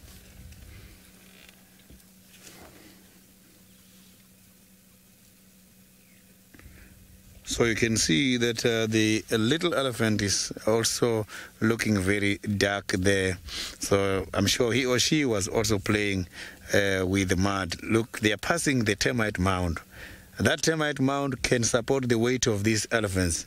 I have seen them on several occasions climbing the termite mound and come down without any impact. So you can see how those small insects can be able to build in order to support 5,000 kilograms.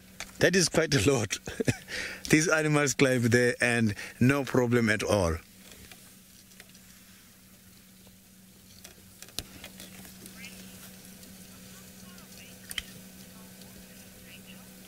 Rachel, the elephants have got very good sense of smell, and this is how they do it. Elephants use the trunk to sniff, and the trunk is not the one which is going to tell him how far the water is. They must take the information of the water to the mouth. Then the mouth is connected with the Jacobson organ, which is the organ we normally see males sniffing the urine of the female trying to detect ostrus. They will take that information to the brain. The brain is going to tell the elephants water is about 20 kilometers away. They can be able to smell water at a distance of 20 kilometers and more. I think that is a good gift.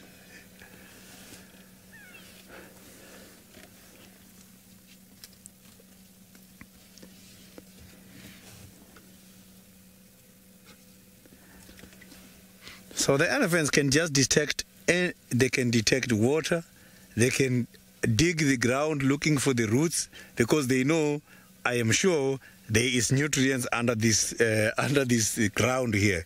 So these animals are, there is some warning calls coming from the drainage line side. So I think it's very important that I investigate it, because I can hear the squirrels and now I can hear some other birds there.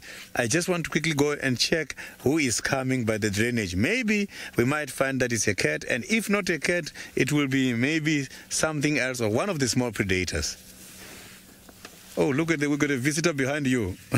We've got a visitor right behind you. So you can see that we've got a visitor here. So this visitor is just passing by right here next to us. So the visitor is just saying to us, let's go to the Masai Mara now and see what is happening.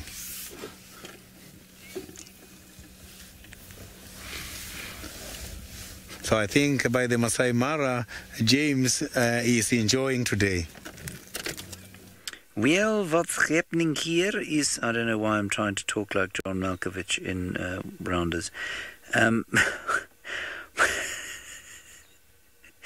if you've ever seen that film. That is very funny. Right, back in the Masai Mara, the Sausage Tree Pride has watched a small herd of hartebeest walk away across the plains, not going to do anything about them.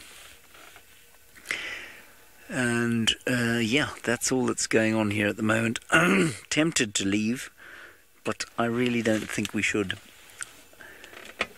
But maybe we should, I don't know. What do you think? I tell you what. No, I can't even give you the option because I do need to shoot something off air in the darkness. So maybe we'll go for a little drive around, see what's going on outside of this area. But we're going to try and stay with them and be patient, if that's okay, if that's all right with you. Let's go back to the lions.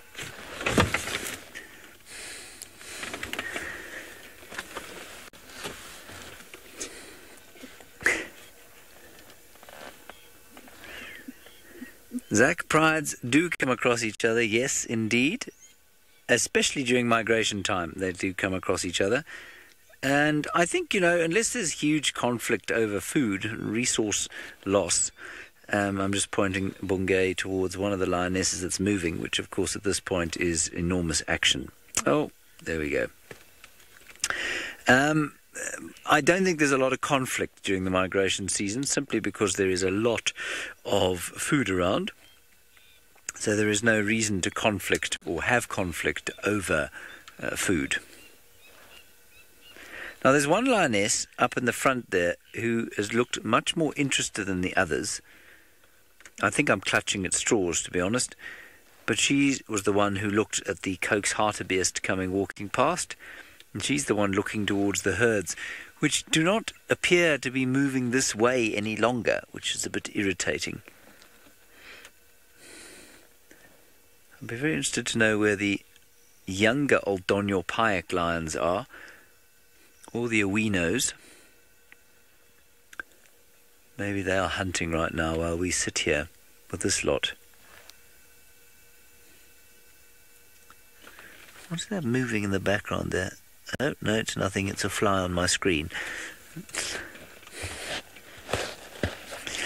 Rosalind, the lions recognize each other because, or by reading the name tags that they wear on their chests. So if you look very carefully at the lion's chest, you can see it's wearing a small name tag. I'm obviously talking rubbish.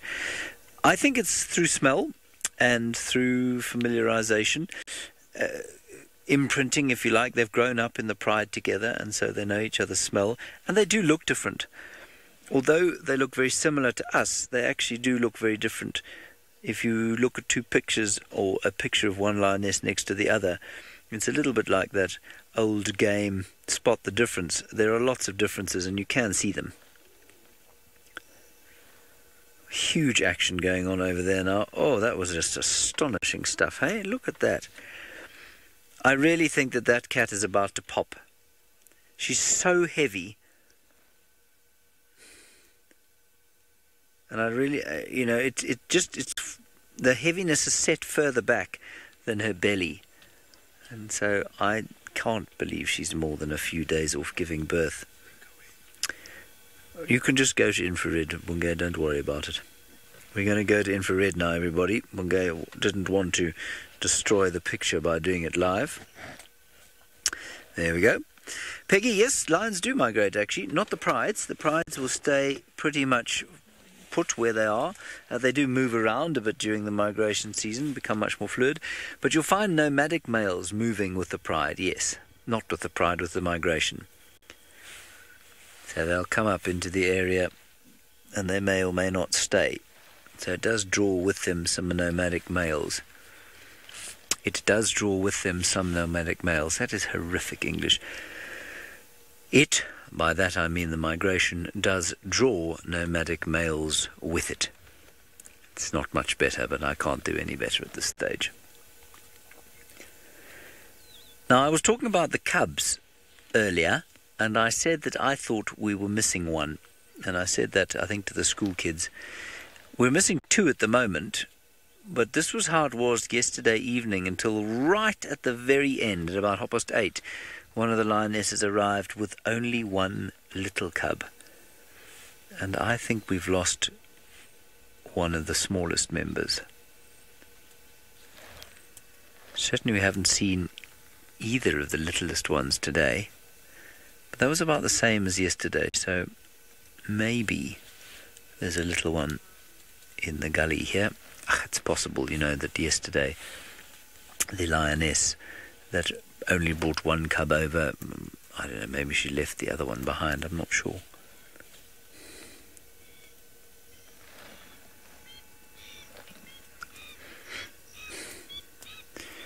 Well, as the sun goes down, of course, the cats in some places get a little bit more active. In Brent's case, so active that he's lost him.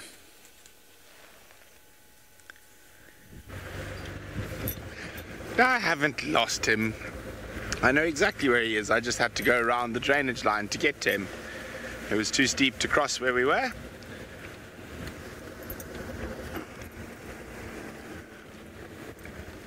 I haven't lost him, James Henry. There's some impala over here, so there's some prospects for him. He shouldn't be too far. Where did I leave him? Just here. I'm almost willing to bet I shall find him again.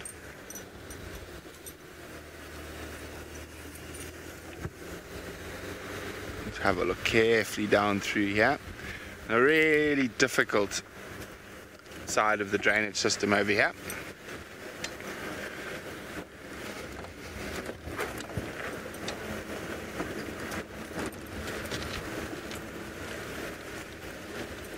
He should be around here somewhere.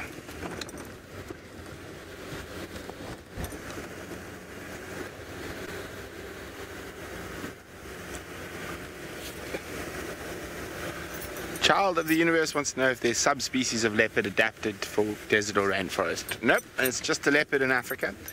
And probably the only true subspecies, or the Asiatic leopard and the African leopard and the Amma leopard. James Henry, I want you to eat your hat. Lost him. I never. Who does he think he's talking to? James Henry. Hey, Hosanna, would I lose you? Not likely.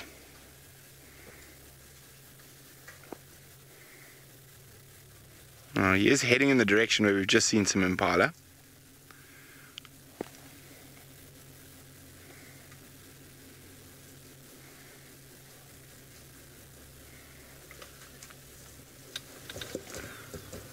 Here we go. This corner he's moving into has been busy with the big cats, or leopards in particular. There's been Tundi this morning, but she's crossed into Buffalo's Hook.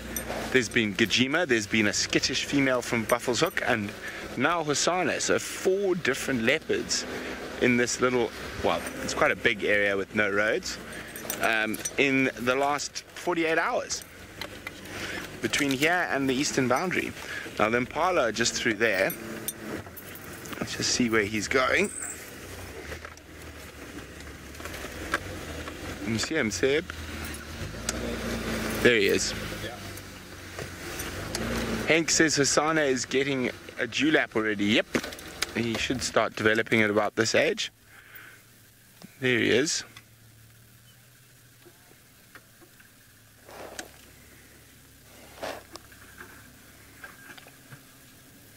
Isn't he magnificent?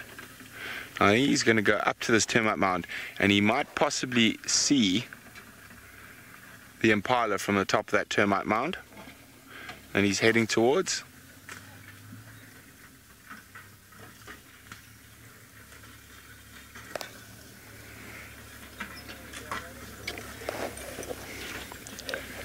So there's some impala probably about 70-80 meters ahead of him. He hasn't seen them yet though. He might be able to smell them. He's lifting his nose and smelling. Just going to move off the road so Bernie can get past.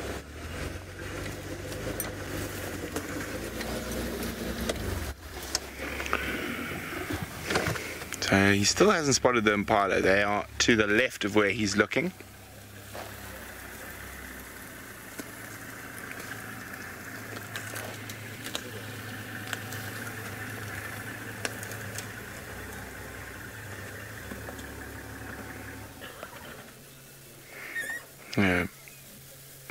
If he doesn't approach properly, the impala are going to spot him before he even gets close to them.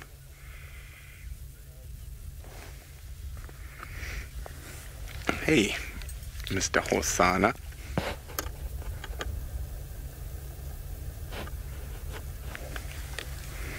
Oh, that's an interesting way to get to the top of a termite mound.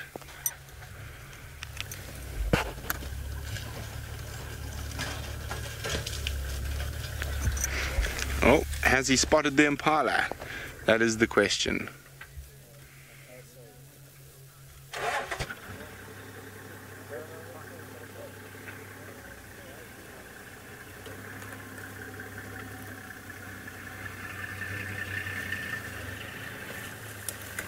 No.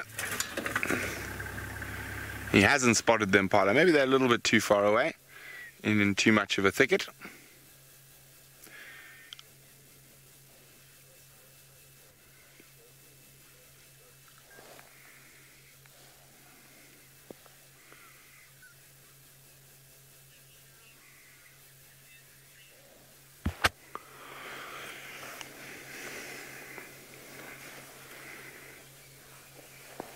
Well, so the impala off to the left, it definitely hasn't seen them. He's just climbed up to that nice big termite mound for a bit of a vantage around the area.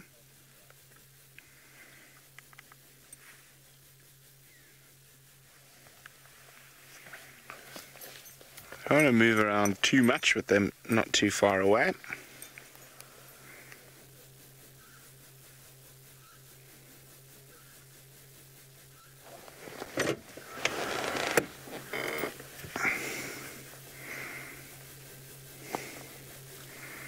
Well, now he's starting to look in the right area, but as I said, I don't think he spotted them yet.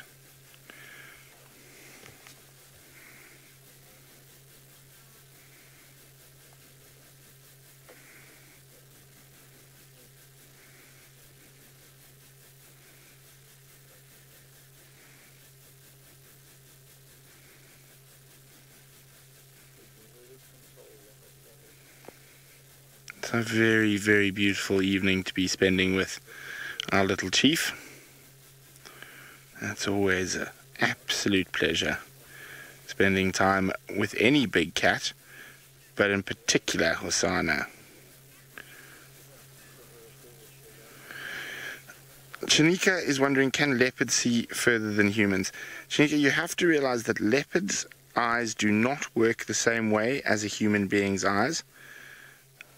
They see in various shades of sort of greys and greens.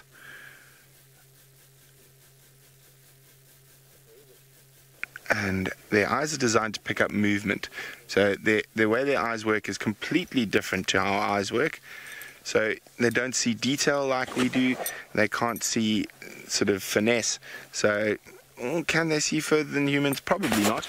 And the main reason for that is that we are much taller than them. The taller you are, the more you can see. The lower they are to the ground, the less you can see, because you're going to be looking through the bushes. Hi, Bernie. Oh, there you go. Flat cat. I say he is still quite hungry, and those impala aren't far off, so he might get moving in a little while.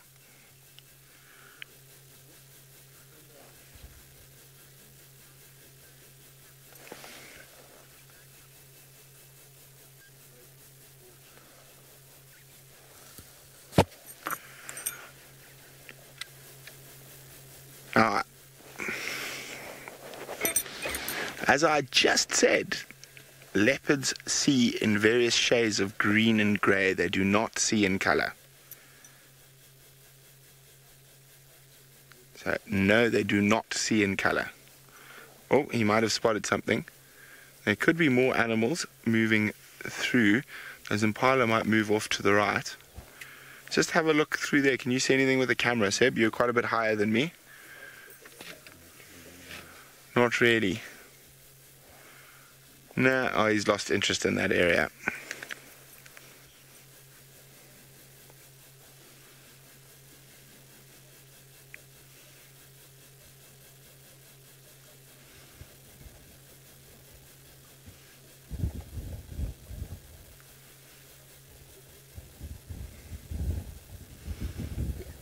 What an absolutely stunning evening though. Okay, well, as I said, we are going to play our patience game with our little chief. While we do that, it seems like Sydney is back in action.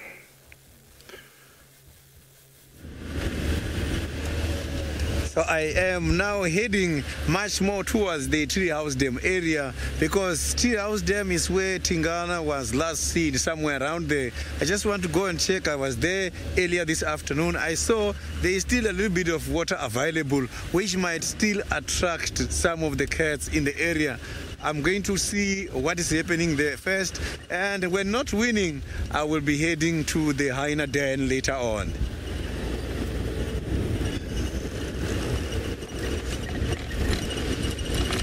So I am sure Tingana is depending on that water wall, because I haven't seen him, or he has not been spotted for a while around the Galago pen and the Vuyotela pen.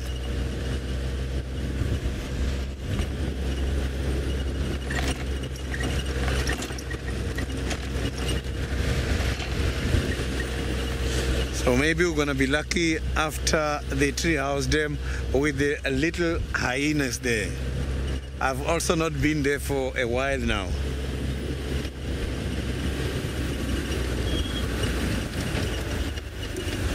Oh, there's some kudus here. So the kudus are also having something you can see there. So that kudu is feeding very close to the ground. So the non-defoliation of the vegetation can also cause problem. And too much defoliation can also cause problems.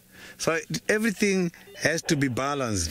So if you can check now that a kudu is feeding from the ground. I'm not too sure if he's eating the grass or some of the small trees starting to come out.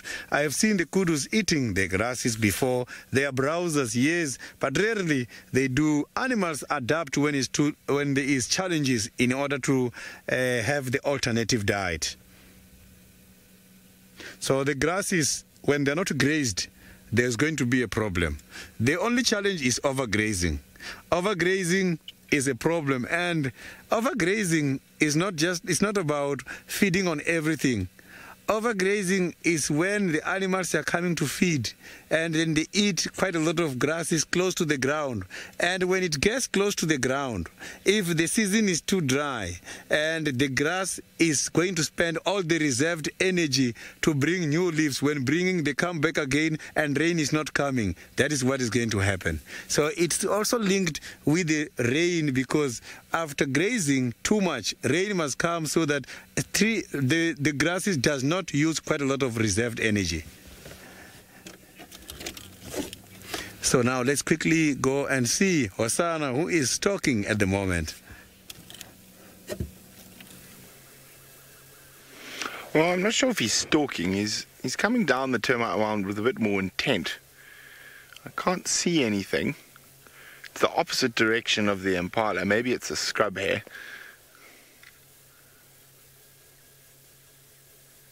No, he's not really stalking.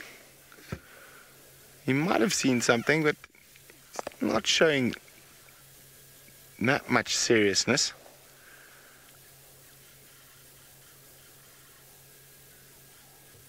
Oh, he's getting a little bit more serious now.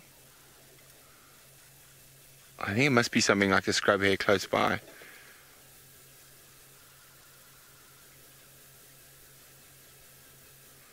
Where are you off to, little chief?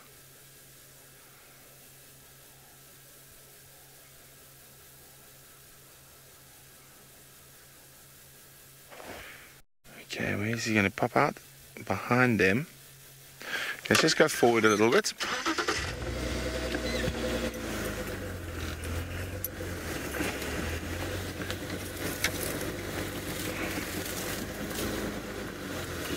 Whatever it is, it's over there.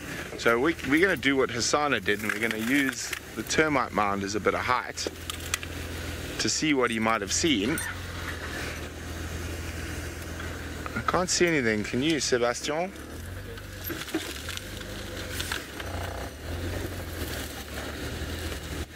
I think... Oh, that's getting a bit steep.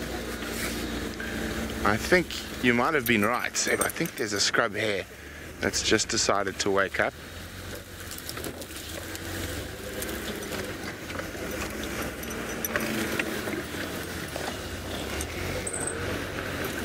So we're going to do what Hassana did. We're going to reverse up the termite mound so we can get a nice high view.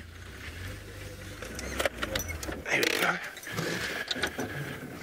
So there he is, and whatever he's after, at this time of the day, the best way to spot a scrub hare, if it is a scrub hare, is that when their ears are out, you can always see the reddish. They're red because the skin on their ears is so thin. I'm trying to see. I can't see the impala from up here either. They're on the other side. They didn't look too serious.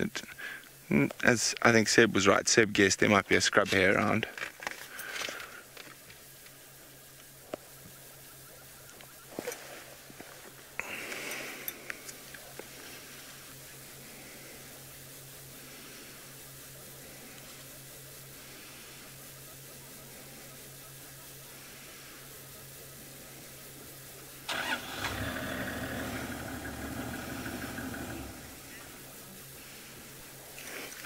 Suzanne says maybe a tortoise.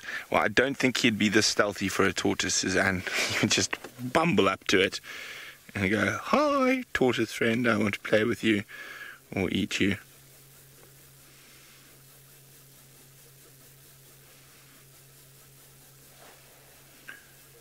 Whatever is happening in that thicket now. Did you see a scrub hare? No. Oh, it's gone. Yeah, the scrub hare's gone. The other vehicle saw a scrub hare dash out of the other side of that thicket. Okay, thanks, Charles. Silly kitty. He's gone to sniff where the scrub hare was lying, I'm sure. That's what he likes to do, even after he's missed them.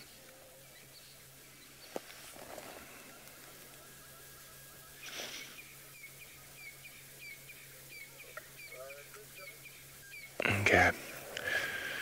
Let's just wait a little bit longer here. You can see the sun is setting slowly. But in the meantime, let's go across to Sydney, who's heading towards Treehouse.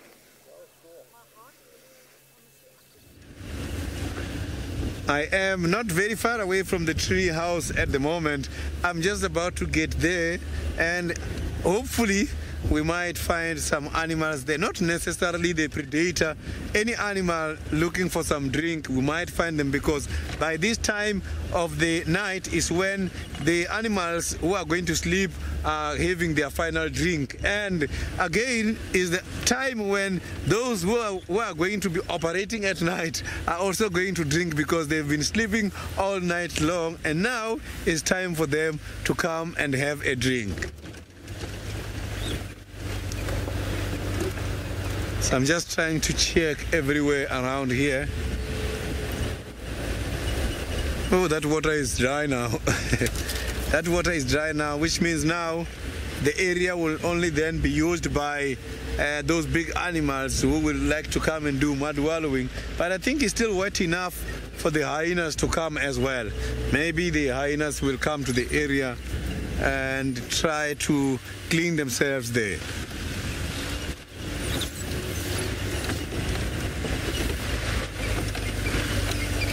So maybe a lot of animals were now coming to this tree house. I just want to show you now how it looks like at the moment.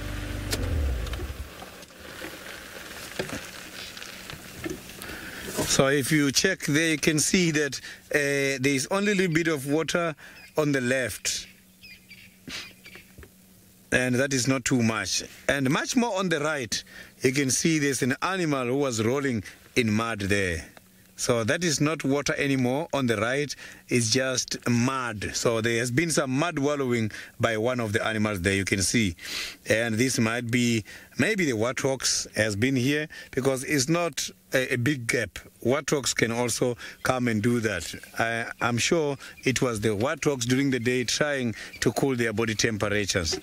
So I don't think this water will be able to attract the predators to come here for now. So I'm just going to try and check the road leading to the tree house dam, just to try and get the tracks.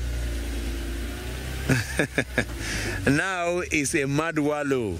This is a mud wallow hole now.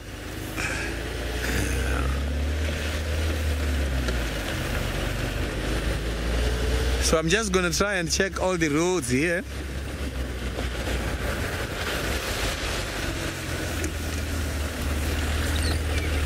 Niconico, the crocodiles and the hippopotamus, they come to the tree house dam just for a while, and the buffalo's hook, they go there for a while. They don't stay there permanently. The permanent water hole hosting both the hippopotamus and the crocodiles is the Chitwa. And at the moment, the Chitwa dam still has got quite a lot of water available. And that is where a lot of animals are drinking from the other side. That is why these days the unkuhumas, they are spotted a lot in that area, because buffaloes, they are also going there on several occasions.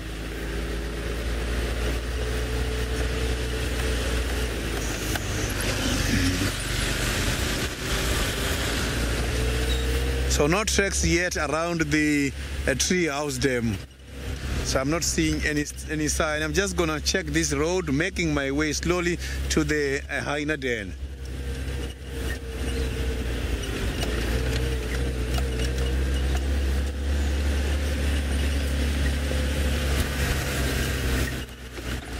So now let's go back to the lions of the Masai Mara. James is still there, fascinated by the lions.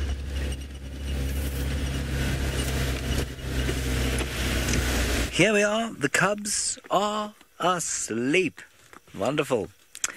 I'm afraid nothing further has happened since you were last here. We are hoping, though. We're sitting here with great hope and frogs in our throats, desperate that the Sausage Tree Pride should get up and do something. They look very full, though, at the moment. And I'll just have a little scan with my spots light and see if I can see anything. No, nothing around with the spotlight. So I think I may have made the incorrect decision. Indeed, Ludmila, they do indeed. Oh, look at this. Oh, fantastic stuff. They do call in order to mark territory in exactly the same way that the males do. They were doing it last night. A few times, actually. We had the lions roaring. The entire pride gave us a nice song at one stage. This was after we'd gone off air. That was the one that we'd pinned our hopes on for a hunt. But I think those hopes are vain. In vain. Hopeless. I think I'm going to give them another 20 minutes, and then for the last half hour we'll see if we can't get to that leopard, because it's becoming a little painful waiting for this bunch to get up.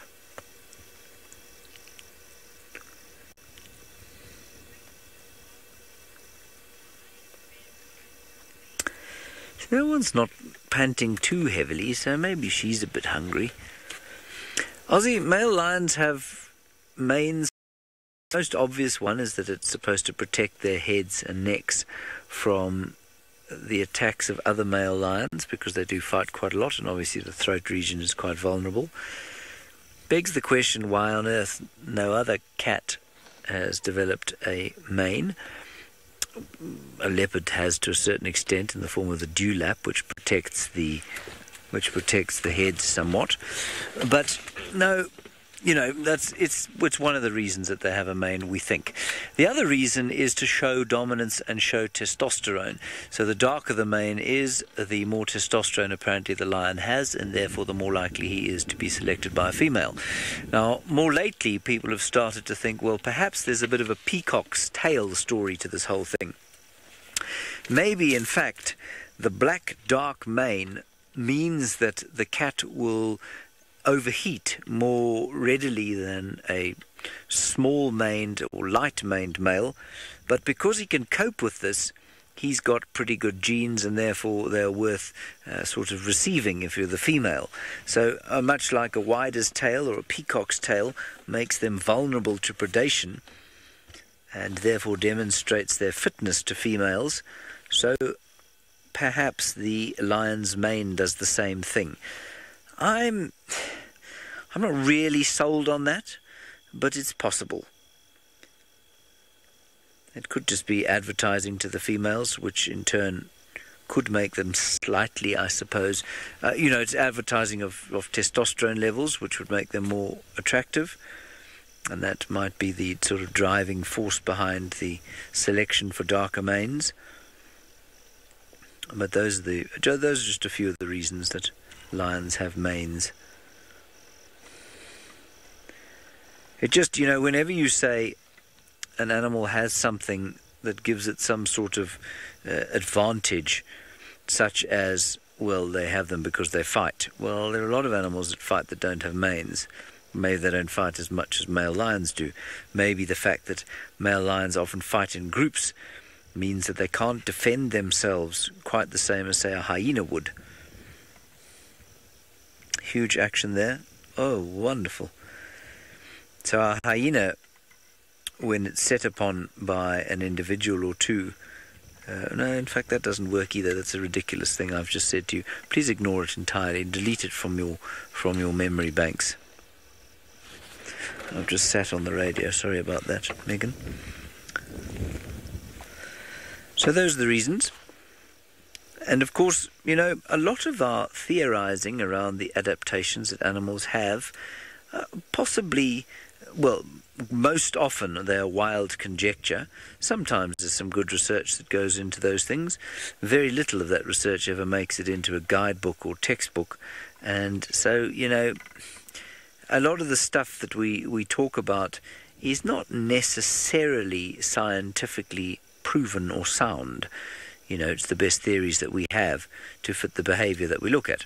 That's half the fun of doing what we do, is that we can guess why things are happening, and by guessing, well, we hope to inspire some kind of enjoyment, A, and B, stimulate some kind of interest in the animal behavior and the adaptations that these creatures have.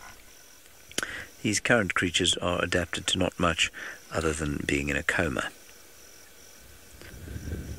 Superb renditions they're doing of coma at the moment. Yeah, I think we're going to give them another 15 minutes and then we're going to leave them. Minimu, that's kind of the textbook answer would be yes. Females will normally only mate with males that sort of dominate their area. So the traditional system is a male lion coalition dominating or having a territory that encompasses 3 or 4 female pride territories, and those females will only mate with those males. Now, what's happened here is quite interesting, is that, the sausage tree pride was a little bit further south than it was perhaps for some time while the migration was here, but they're now mating with males that are not necessarily in their territory, but it's quite possible that Kipuli and his cohort have headed off towards another area that was vacant, set up a territory there, and now the Aldonios are the dominant males here. So it's very unlikely, except for migration season, that a female will mate with a male in a territory, whose territory doesn't encompass her own. Same with leopards, although leopards do go on extraterritorial mating forays from time to time.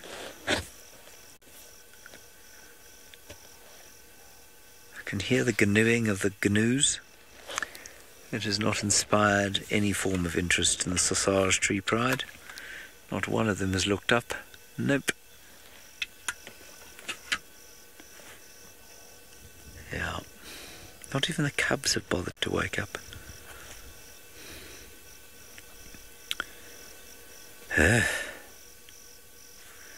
I'm sure you're all thinking to yourselves, let him get out of there. It's time to go and find something else. Well, I'm going to do that I'm going to give him 10 minutes. I really can't see any actual hunting happening here.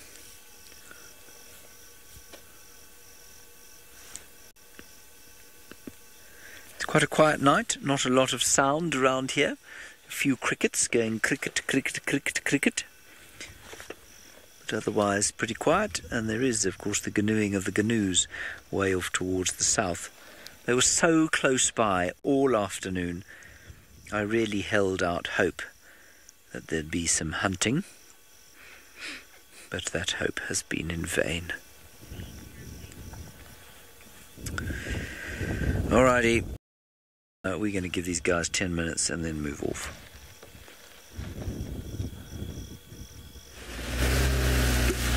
So I'm just seeing quite a lot of hyena tracks here going up and down, but no tracks for Tingana yet. Yeah. So I'm trying by all means to try and get his tracks in this area. But it's quite very difficult to see if Tingana was here or not. Too much hyena tracks here. So it's only the hyenas who has been going up and down.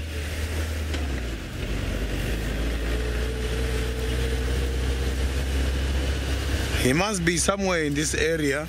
So, but now I can see that I am not winning, and I don't want to waste time. I'm going now to see if we can see the hyena cubs tonight.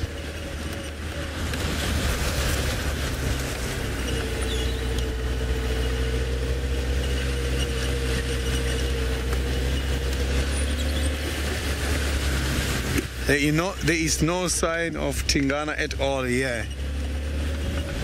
But this is the area he was spotted 2 days ago, and also last week I saw him here. I think he has been roaming around here for quite some time now.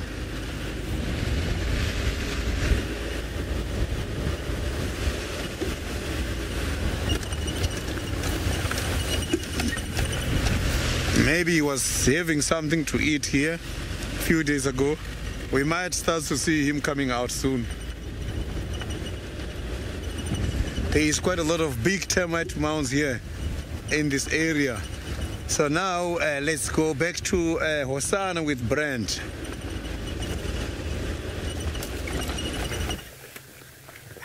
Well, he's slowly moving through the thicket, sniffing as he goes. He's obviously found something sniff-worthy against that marula tree. Could be Tingana, could be Tundi, could be Kajima, could be the Buffalo's Hook female. All in this area over the last few days.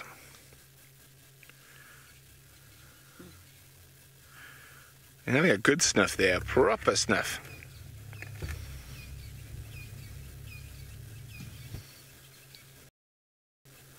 I thought he was going to do a pull-up. Yeah, he's spraying urine on it.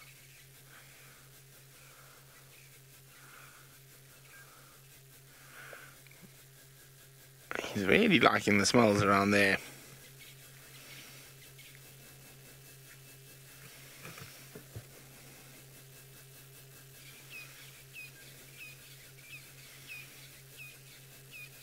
Sniffy, sniffy, sniffy, sniffy.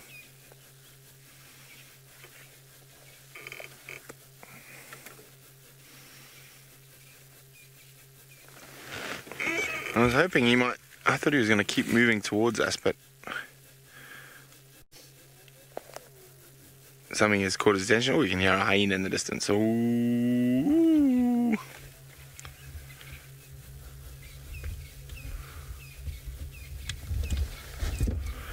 Okay, well, I'm going to sit chat.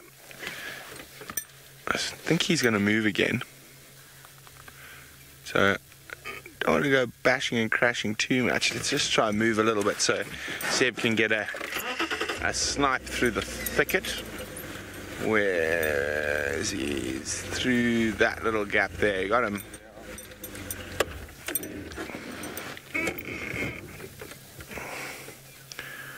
There we go. Where was he? Oh, you got him. There. He's just lying flat.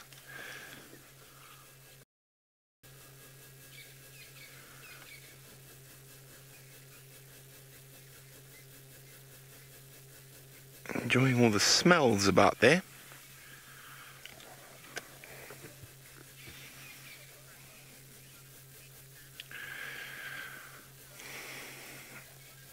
Child of the universe would like to know, do leopards like scrub hares because they're one of the safest animals to catch? No, they're one of the most numerous animals to catch. There's a huge amount of scrub hares out here, and they encounter them often, and it's a nice little easy snack without using too much energy. I wouldn't say anything because it's safe for them to catch. I would just say they encounter them a lot, and instinct takes over and they chase.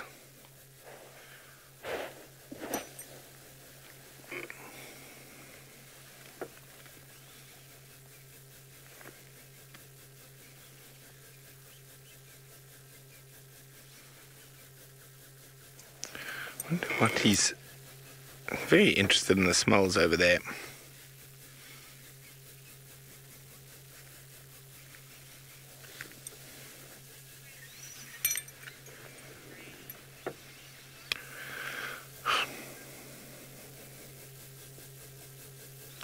Debs would like to know, would he really eat a tortoise? Yes, he would really eat a tortoise.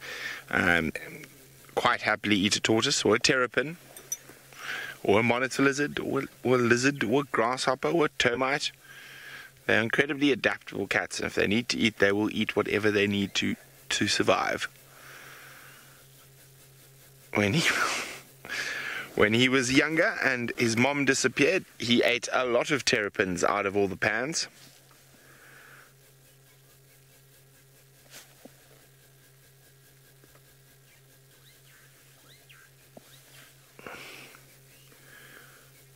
What you looking for, but?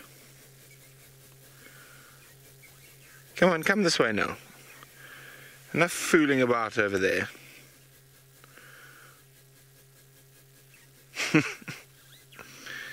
Silly kitty.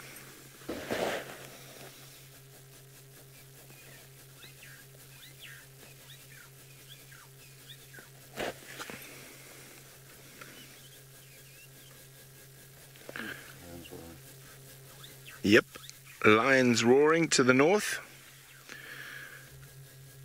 But we're going to stick with our little lad to see if he gets moving again. In the meantime, let's send you back to Sydney at the hyena den.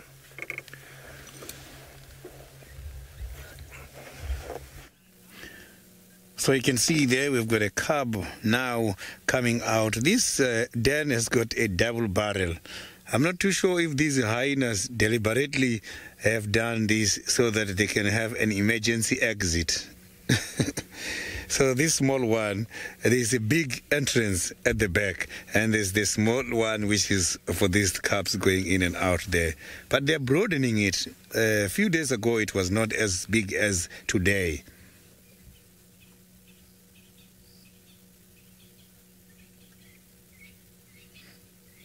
So look at that. So the hyena cubs, they are so very much interesting because if there is a little one, a female little one, can be groomed and take over a throne from her mother, Koki. So they use the status, the leadership status of their mothers in order to have the right to get the food first and a lot of things.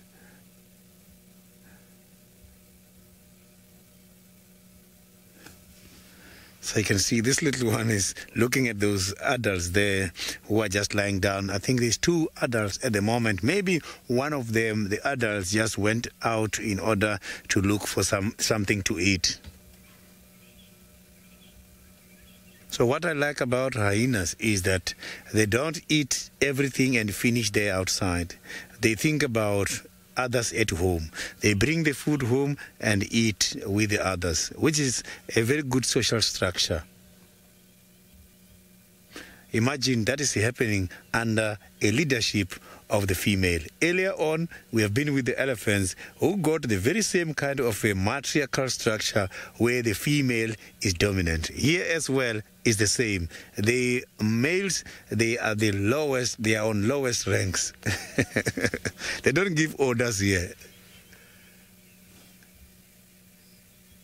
So the females, they've got big body size because the level of testosterone is multiplied by 3 compared to their male counterparts.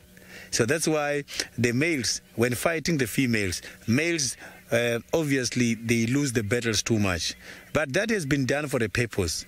If you can check, the male hyenas are cannibalists, and sometimes they tend to feed on their own puppies. So the females can be able to defend their puppies from that kind of a danger. I'm just going to pull forward a little bit so that we can improve the sighting. As here where I am, I cannot see anything happening, but I still have got a lot of allowance to drive around here, the den.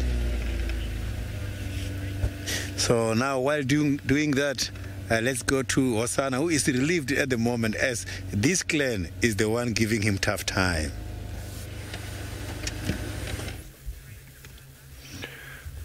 Well, he came out exactly where I planned he would. Good boy.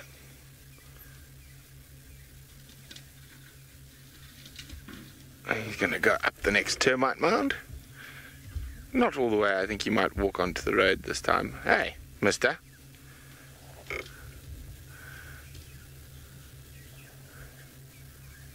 No. He is going to go up. He might have a look at, there's a hole there, but nothing in it. Right, let's move around to parallel to him.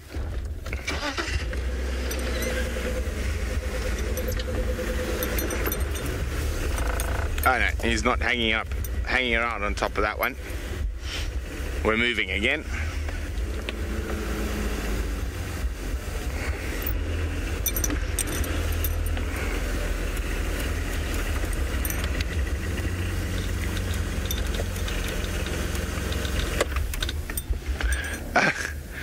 Apparently a lot of you are wondering what but means. I called Hassan but earlier.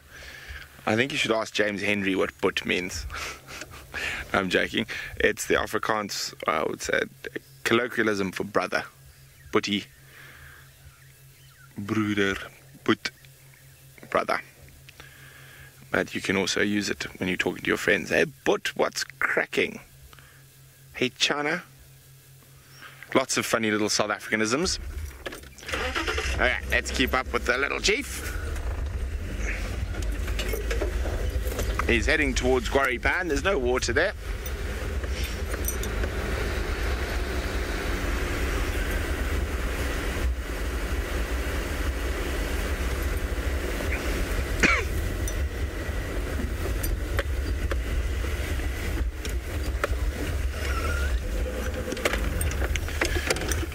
There we go, marching down the road.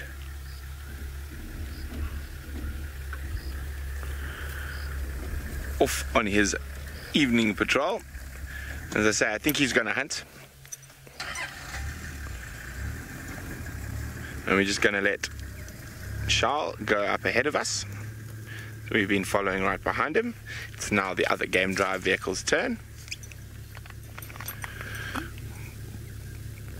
Now while we stick with him, let's send you back to Sydney and the hyenas.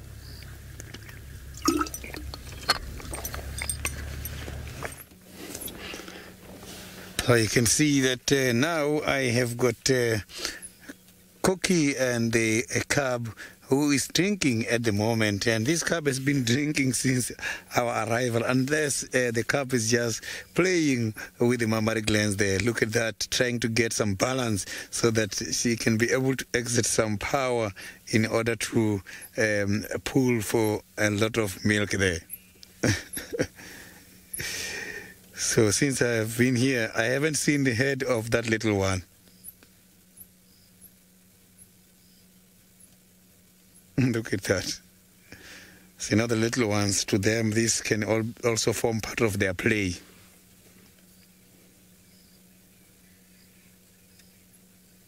So there is something smelling dead here where we are, so we haven't seen it, but we can pick up a very distinctive smell that they brought in a carrion.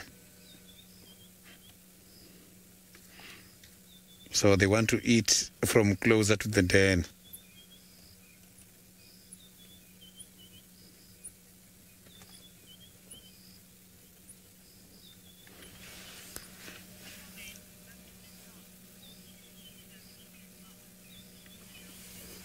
Miss Anam, that is true. You can see the stomach is very big. It is very much important for a female animal, whether hyena, lion, leopard, or grazers, because these animals, for them to perform a good lactation period, a period of milking the little one, they must be feeding a lot so that the body can be able to produce a lot of milk for the little one. So that's why if you look there, this animal is well fed, because he knows that otherwise if he's not doing this, he's going to lose a lot of weight, because the little one will be taking quite a lot of calcium from the body. So the milk of these animals are so very much rich in terms of nutrients. So it means when this animal is now suckling is when he's taking quite a lot of nutrients from the body. So animals who are staying by the dens, they do engage on a very interesting behavior where when these babies are still small, they've got to eat the droppings of their little ones, so that they hide away the smell that they are hiding their little ones in these kind of areas. So until the little one is grown, that is when they will now let it. So the problem is these other predators, if they come here, can be able to try and kill their babies. Reason for them to kill is just to minimize competition in the area.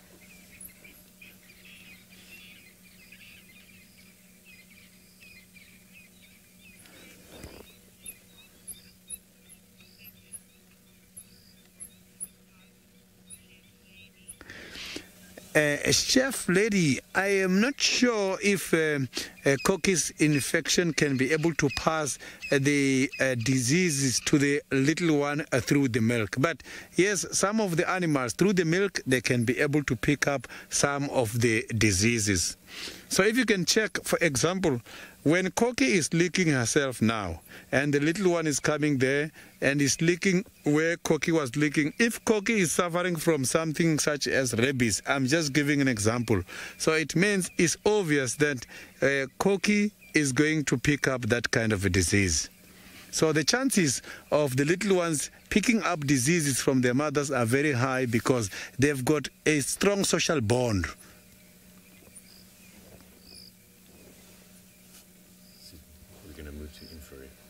So now we are going to show you this sighting much better from the infrared. Look at the little one is surprised, I think, that other hyena there. Look at that. Now you can see the little one. The temperature of the little one is very much high at the moment. Look at that, by the ears and underneath the stomach.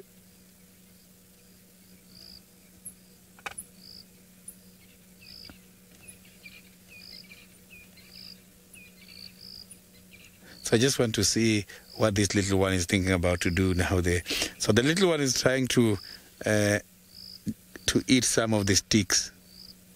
But I'm sure it's just eating the sticks just for playing purposes. I don't think by this time this little one knows that they must have to eat the things such as grass. Because the grass is, the grass juice has got quite a lot of nutrients and vitamins which can help these animals. When these kind of animals are grooming, they eat they do eat the hairs, and they also eat hairs from these animals. When they've got problems in the stomachs, they've got to eat the grasses. Grasses doesn't only control parasite. Grasses has got quite a lot of different roles to play in the body. animals eat a lot of grass deliberately, and they do get sick from grasses. And getting sick from grasses is what they want. They eat a little bit of grasses, but sometimes they can eat a lot. When there's too much grass in the body, the enzymes of these animals are not suitable to digest the grasses, the fiber. So because of that, they get sick and they end up vomiting the grass. When they are vomiting the grass, they vomit the grass, cleaning their stomach with quite a lot of things coming out. And it helps them to clean the digestive tract with the bones who are indigestible and got stuck there. So some of these things comes from the mouth, and some is going to be excreted through their anal passage. Oh, another one is back now. You can see there. Let's see. They might now give us a little bit of a ceremony. That one is wet. You can see he has been maybe just to the tree house dam. So now it's time for them to greet each other. This is amazing.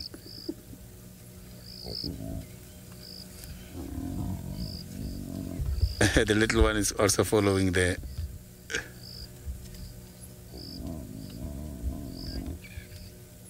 So you can hear how they are talking. So the animals are so very social, and they've got a very strong relationship. Maybe they are now talking about where the food is and how they are going to do their hunting and search for food. The little ones want to engage, going to the bushes now. Look at that.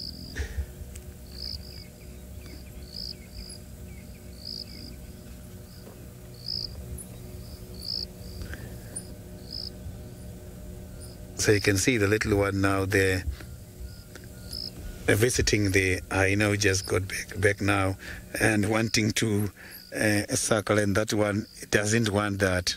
So hyenas are not like the elephants where they will be sharing. So here is difficult.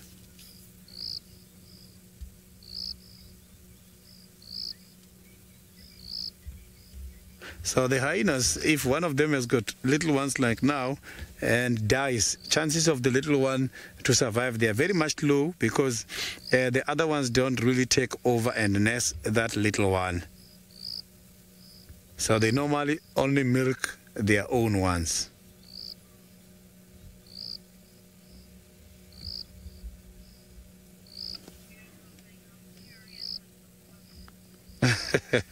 I think what that cub is doing is good, because when he's doing this is when he's learning. So play is is an integral part of learning the survival here in the bush. Look at what that little one is doing. I think this is needed for the little one.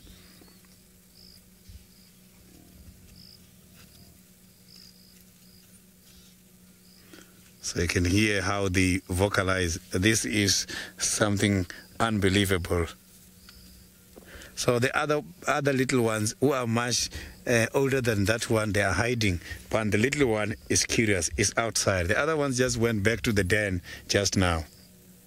So this little one has been taken from here to the other den, which is maybe 2 to 3 kilometers away from here, and brought back.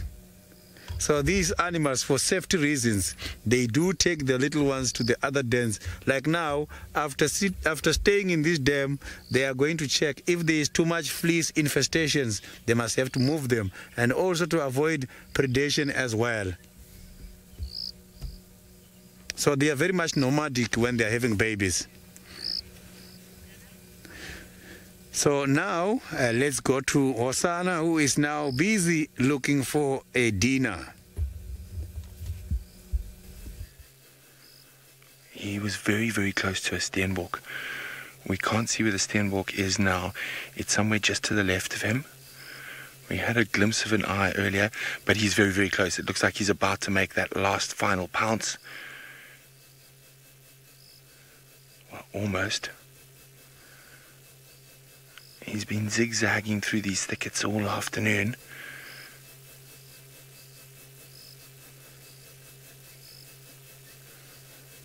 We're not sure how far away he was, but he was about 5 or 6 meters away a little bit earlier. Look how carefully he's placing his feet.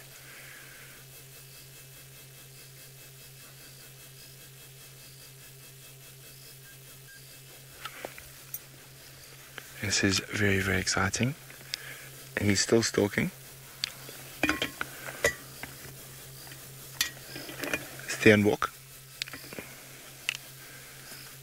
Okay, look at that.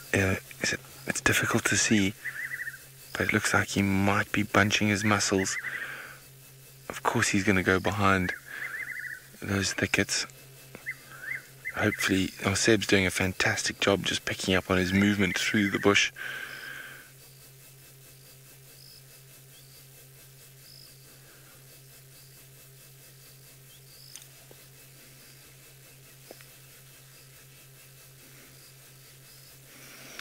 As I say, we're not sure exactly where the steenbok is at the moment. Lisa says, "You got this, boy." Well, Lisa, I'm not sure yet. I thought he was close enough a bit earlier, and then the steenbok walked away. He's just slinking through the thickets.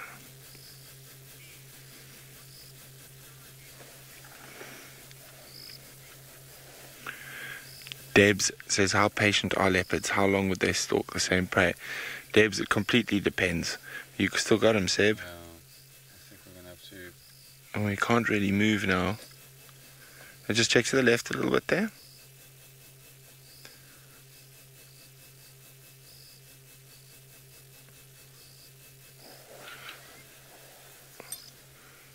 Okay, he's gone behind that little wall of trees.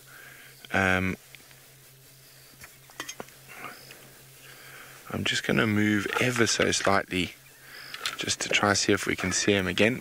We shouldn't be affecting the hunt from where we are. We're far away from where it's going on. So, oh, there's a whole bunch of aardvark holes over there. Those are also not good. I think that's the best I can do, Seb. Can you see anything from where he last was?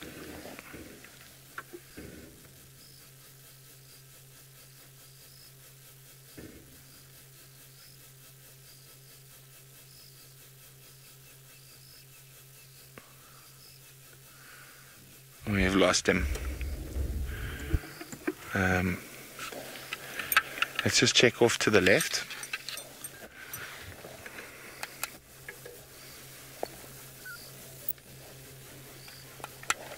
No. Okay. We're gonna try see if we can find him again. But while we do that, let's go back to Sydney and the hyenas.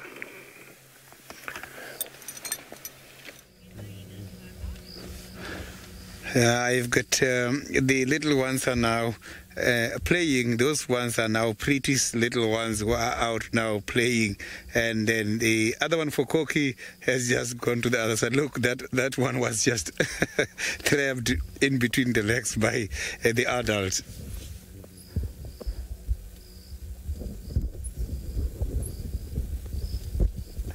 You can see this one likes to play too much, going there, coming there, going between the legs and coming out just like that.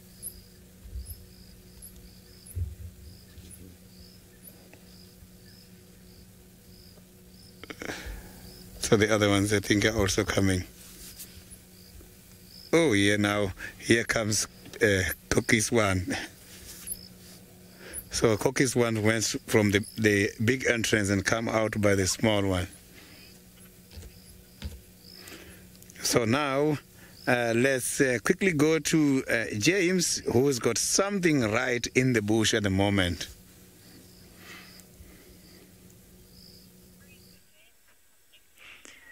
Well, yes, something in a bush is a very good description of what we're looking at there. I think it's a serval. I gave up on the lions. We are quite close to where they saw the leopard as well, and so we're going to just try and see if we can't find the leopard that buried its dinner.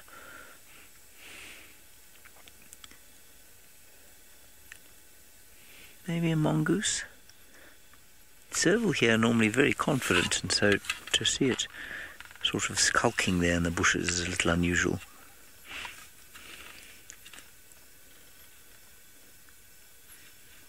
Nope. Right, now we're not far from the leopard, so let's quickly try that while you're with me. I will tell you that the lions didn't move an inch, not a muscle. So we're just going to drive roughly 20 meters off the road here and see if we don't get lucky.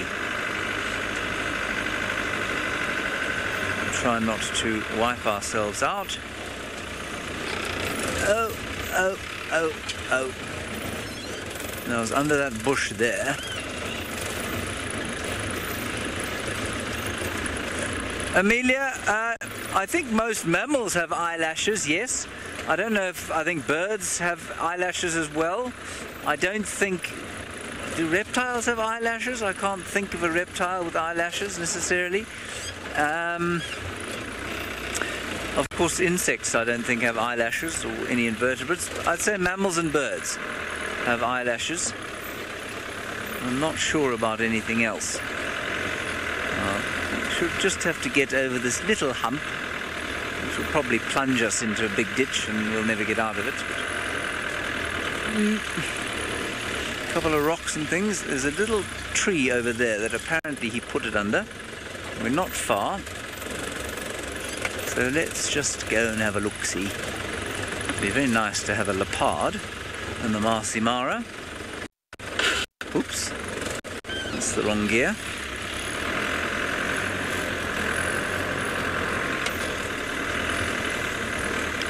There's this bush right on my right-hand side.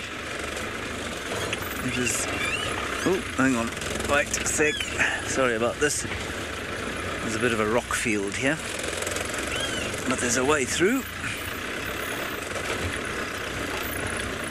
So comfortable, these cars. Really like sitting on a sofa at home.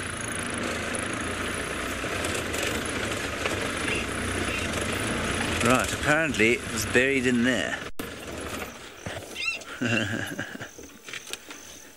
But I don't see nothing. Leopard. Oh, leopard. Oh. Some dung. Yes? Where are we looking? We've got some dung, everybody. Is it dung? Fascinating. Oh, there, I see what you mean. Awesome. But we don't seem to have any buried treasure or any leopard. This is known in everyday parlance as an epic fail. And so, from my epic fail, let's hope that Horsana is slightly more successful.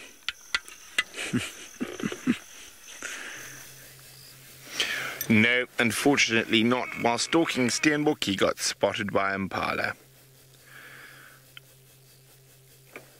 Unlucky, little chief, unlucky. I can hear Impala alarming quite far away as well, so I'm actually going to leave Horsana now and go have a look to see if we can find maybe one of the skittish leopards up towards Cheetah Cut Line and let him be. I was doing a good job driving in here with my lights all off, wasn't I, Sam? I think that was pure fluke that we didn't hit anything more serious. Shah, I'm going to leave his lying up.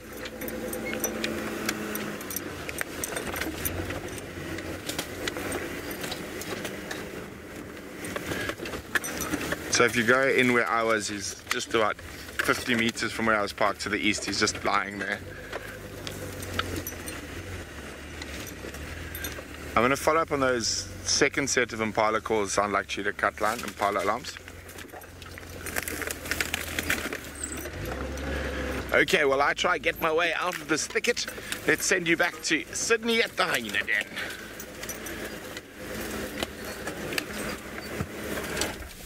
It's quite a very difficult sighting because of the double barrel. Sometimes they come out this side and they go in, they come out on the other side. So you can see now all of them are out now because one of them has just arrived. I can see the 3 adults now. So, and all the little ones are out at the moment.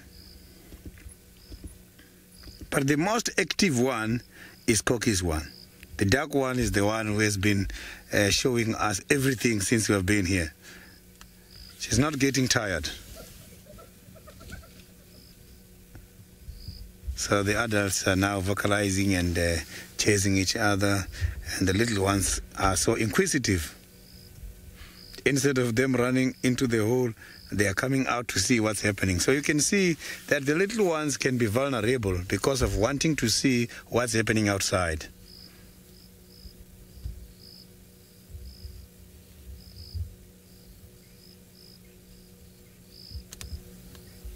So you can see they're now starting to come out again. So these animals, they can be able to smell a carcass from 5 kilometers. That is quite a distance. From here to Buffalo's Hook, where Hosanna is, if anything happens now, Hosanna takes something and open the blood. I can promise you, when the air is blowing, these animals are going to know about it. And they will go straight to the geographical location. Following just the air, they will get to where the kill is. That is amazing. So I'm just going to drive around now because they went into the main entrance and they're going to come out by the other entrance. So it's like a big mall in there. So there's too many holes, too many entrances. I saw another entrance again, which is the third one, somewhere by this corner.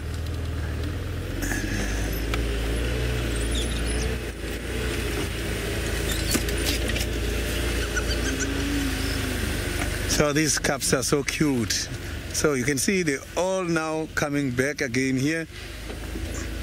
And they're all out again. So they might again disappear from the little barrel there and come out by the other side. You can see one of them is going back.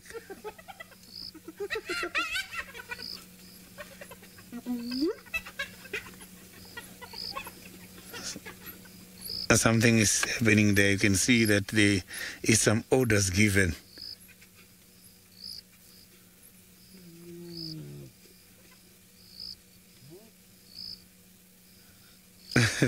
I think they are disagreeing on something here.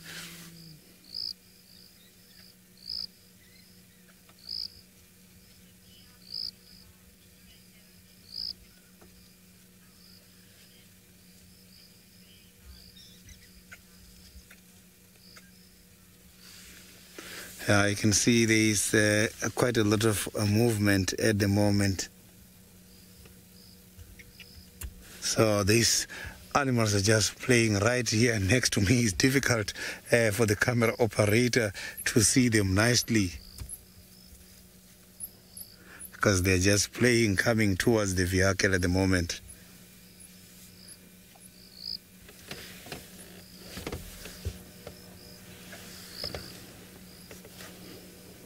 So the hyenas can be able to suckle the milk for quite a long time. I think it's the predator which has got the longest lactation period. They can depend on milk for about 18 months. And I think that is good because there was a call from outside, and you can see that one is nervous and is going back.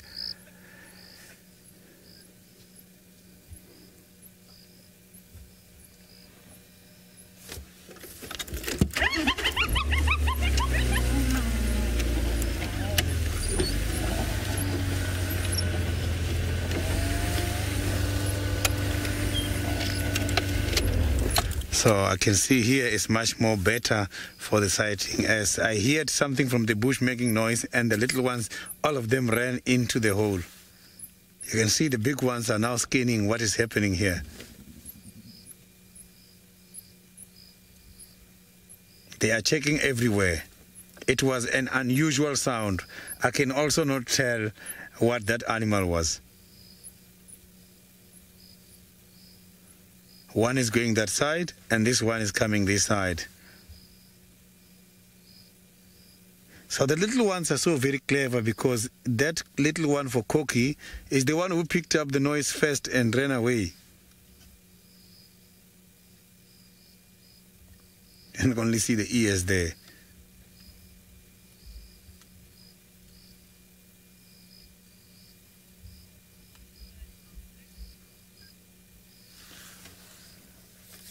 So maybe we might see an animal presenting him or herself here.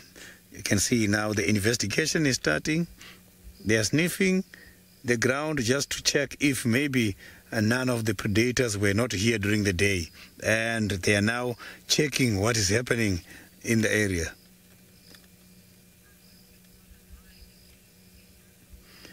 Yeah, let's hope it's not the Avoca male again. So, but here where we are, we can smell a very distinctive scent. It's showing that there is a piece of rotten meat lying down somewhere. Maybe it's the one attracting the other animals to come to the area. Now you can see they are not comfortable at all. They want to know what's happening. So now let's go back to Brent with Hosanna again. It's not Hosanna, it's Tingana.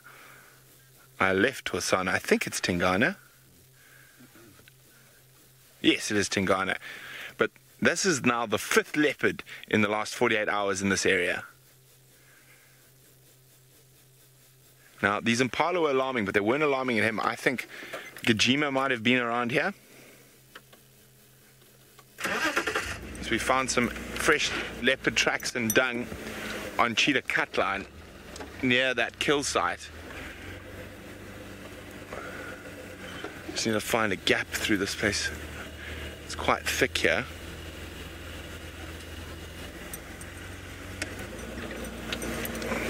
Oh, there he is down there.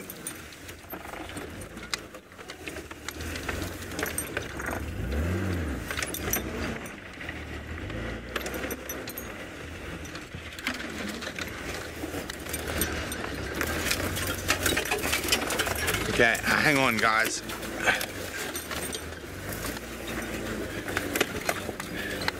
Jeremiah says last minute leopard right on time. Indeed, Jeremiah, indeed. Okay, oh dear, now I managed to catch the spotlight in my earpiece. And he's right next to us here. There he is.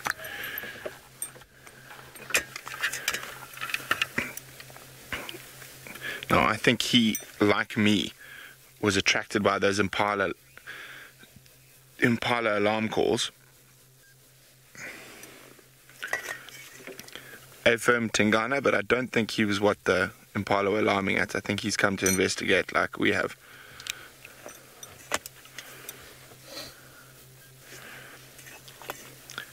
I affirm, he's moving towards the last position of that carcass. So this is very exciting. Over, make your way. So this is very exciting. I think the other leopard has managed to disappear to the north, but he's still come to investigate. Okay, oh dear, this is not the nicest area to off-road in, but we'll be okay. So the reason I got my spotlight out, since I know more or less where he is, but I'm just trying to see in case I spot Gajima or one of the buffalo's hook females around.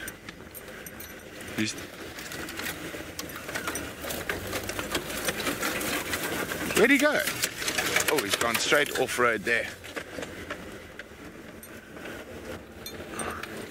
So he's going straight towards where that carcass was. So that means there's been a skittish female from Buffalo's Hook, Gajima, Tingana, Hosanna, and Tundi. 5 different leopards in this top tiny corner of Juma. Look, he's sniffing. He's sniffing out Gajima at the moment.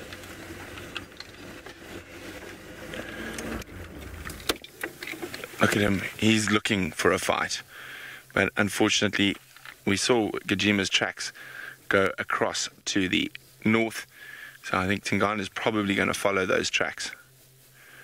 But we'll stay with him for as long as we can. Sniffy, sniffy, sniffy.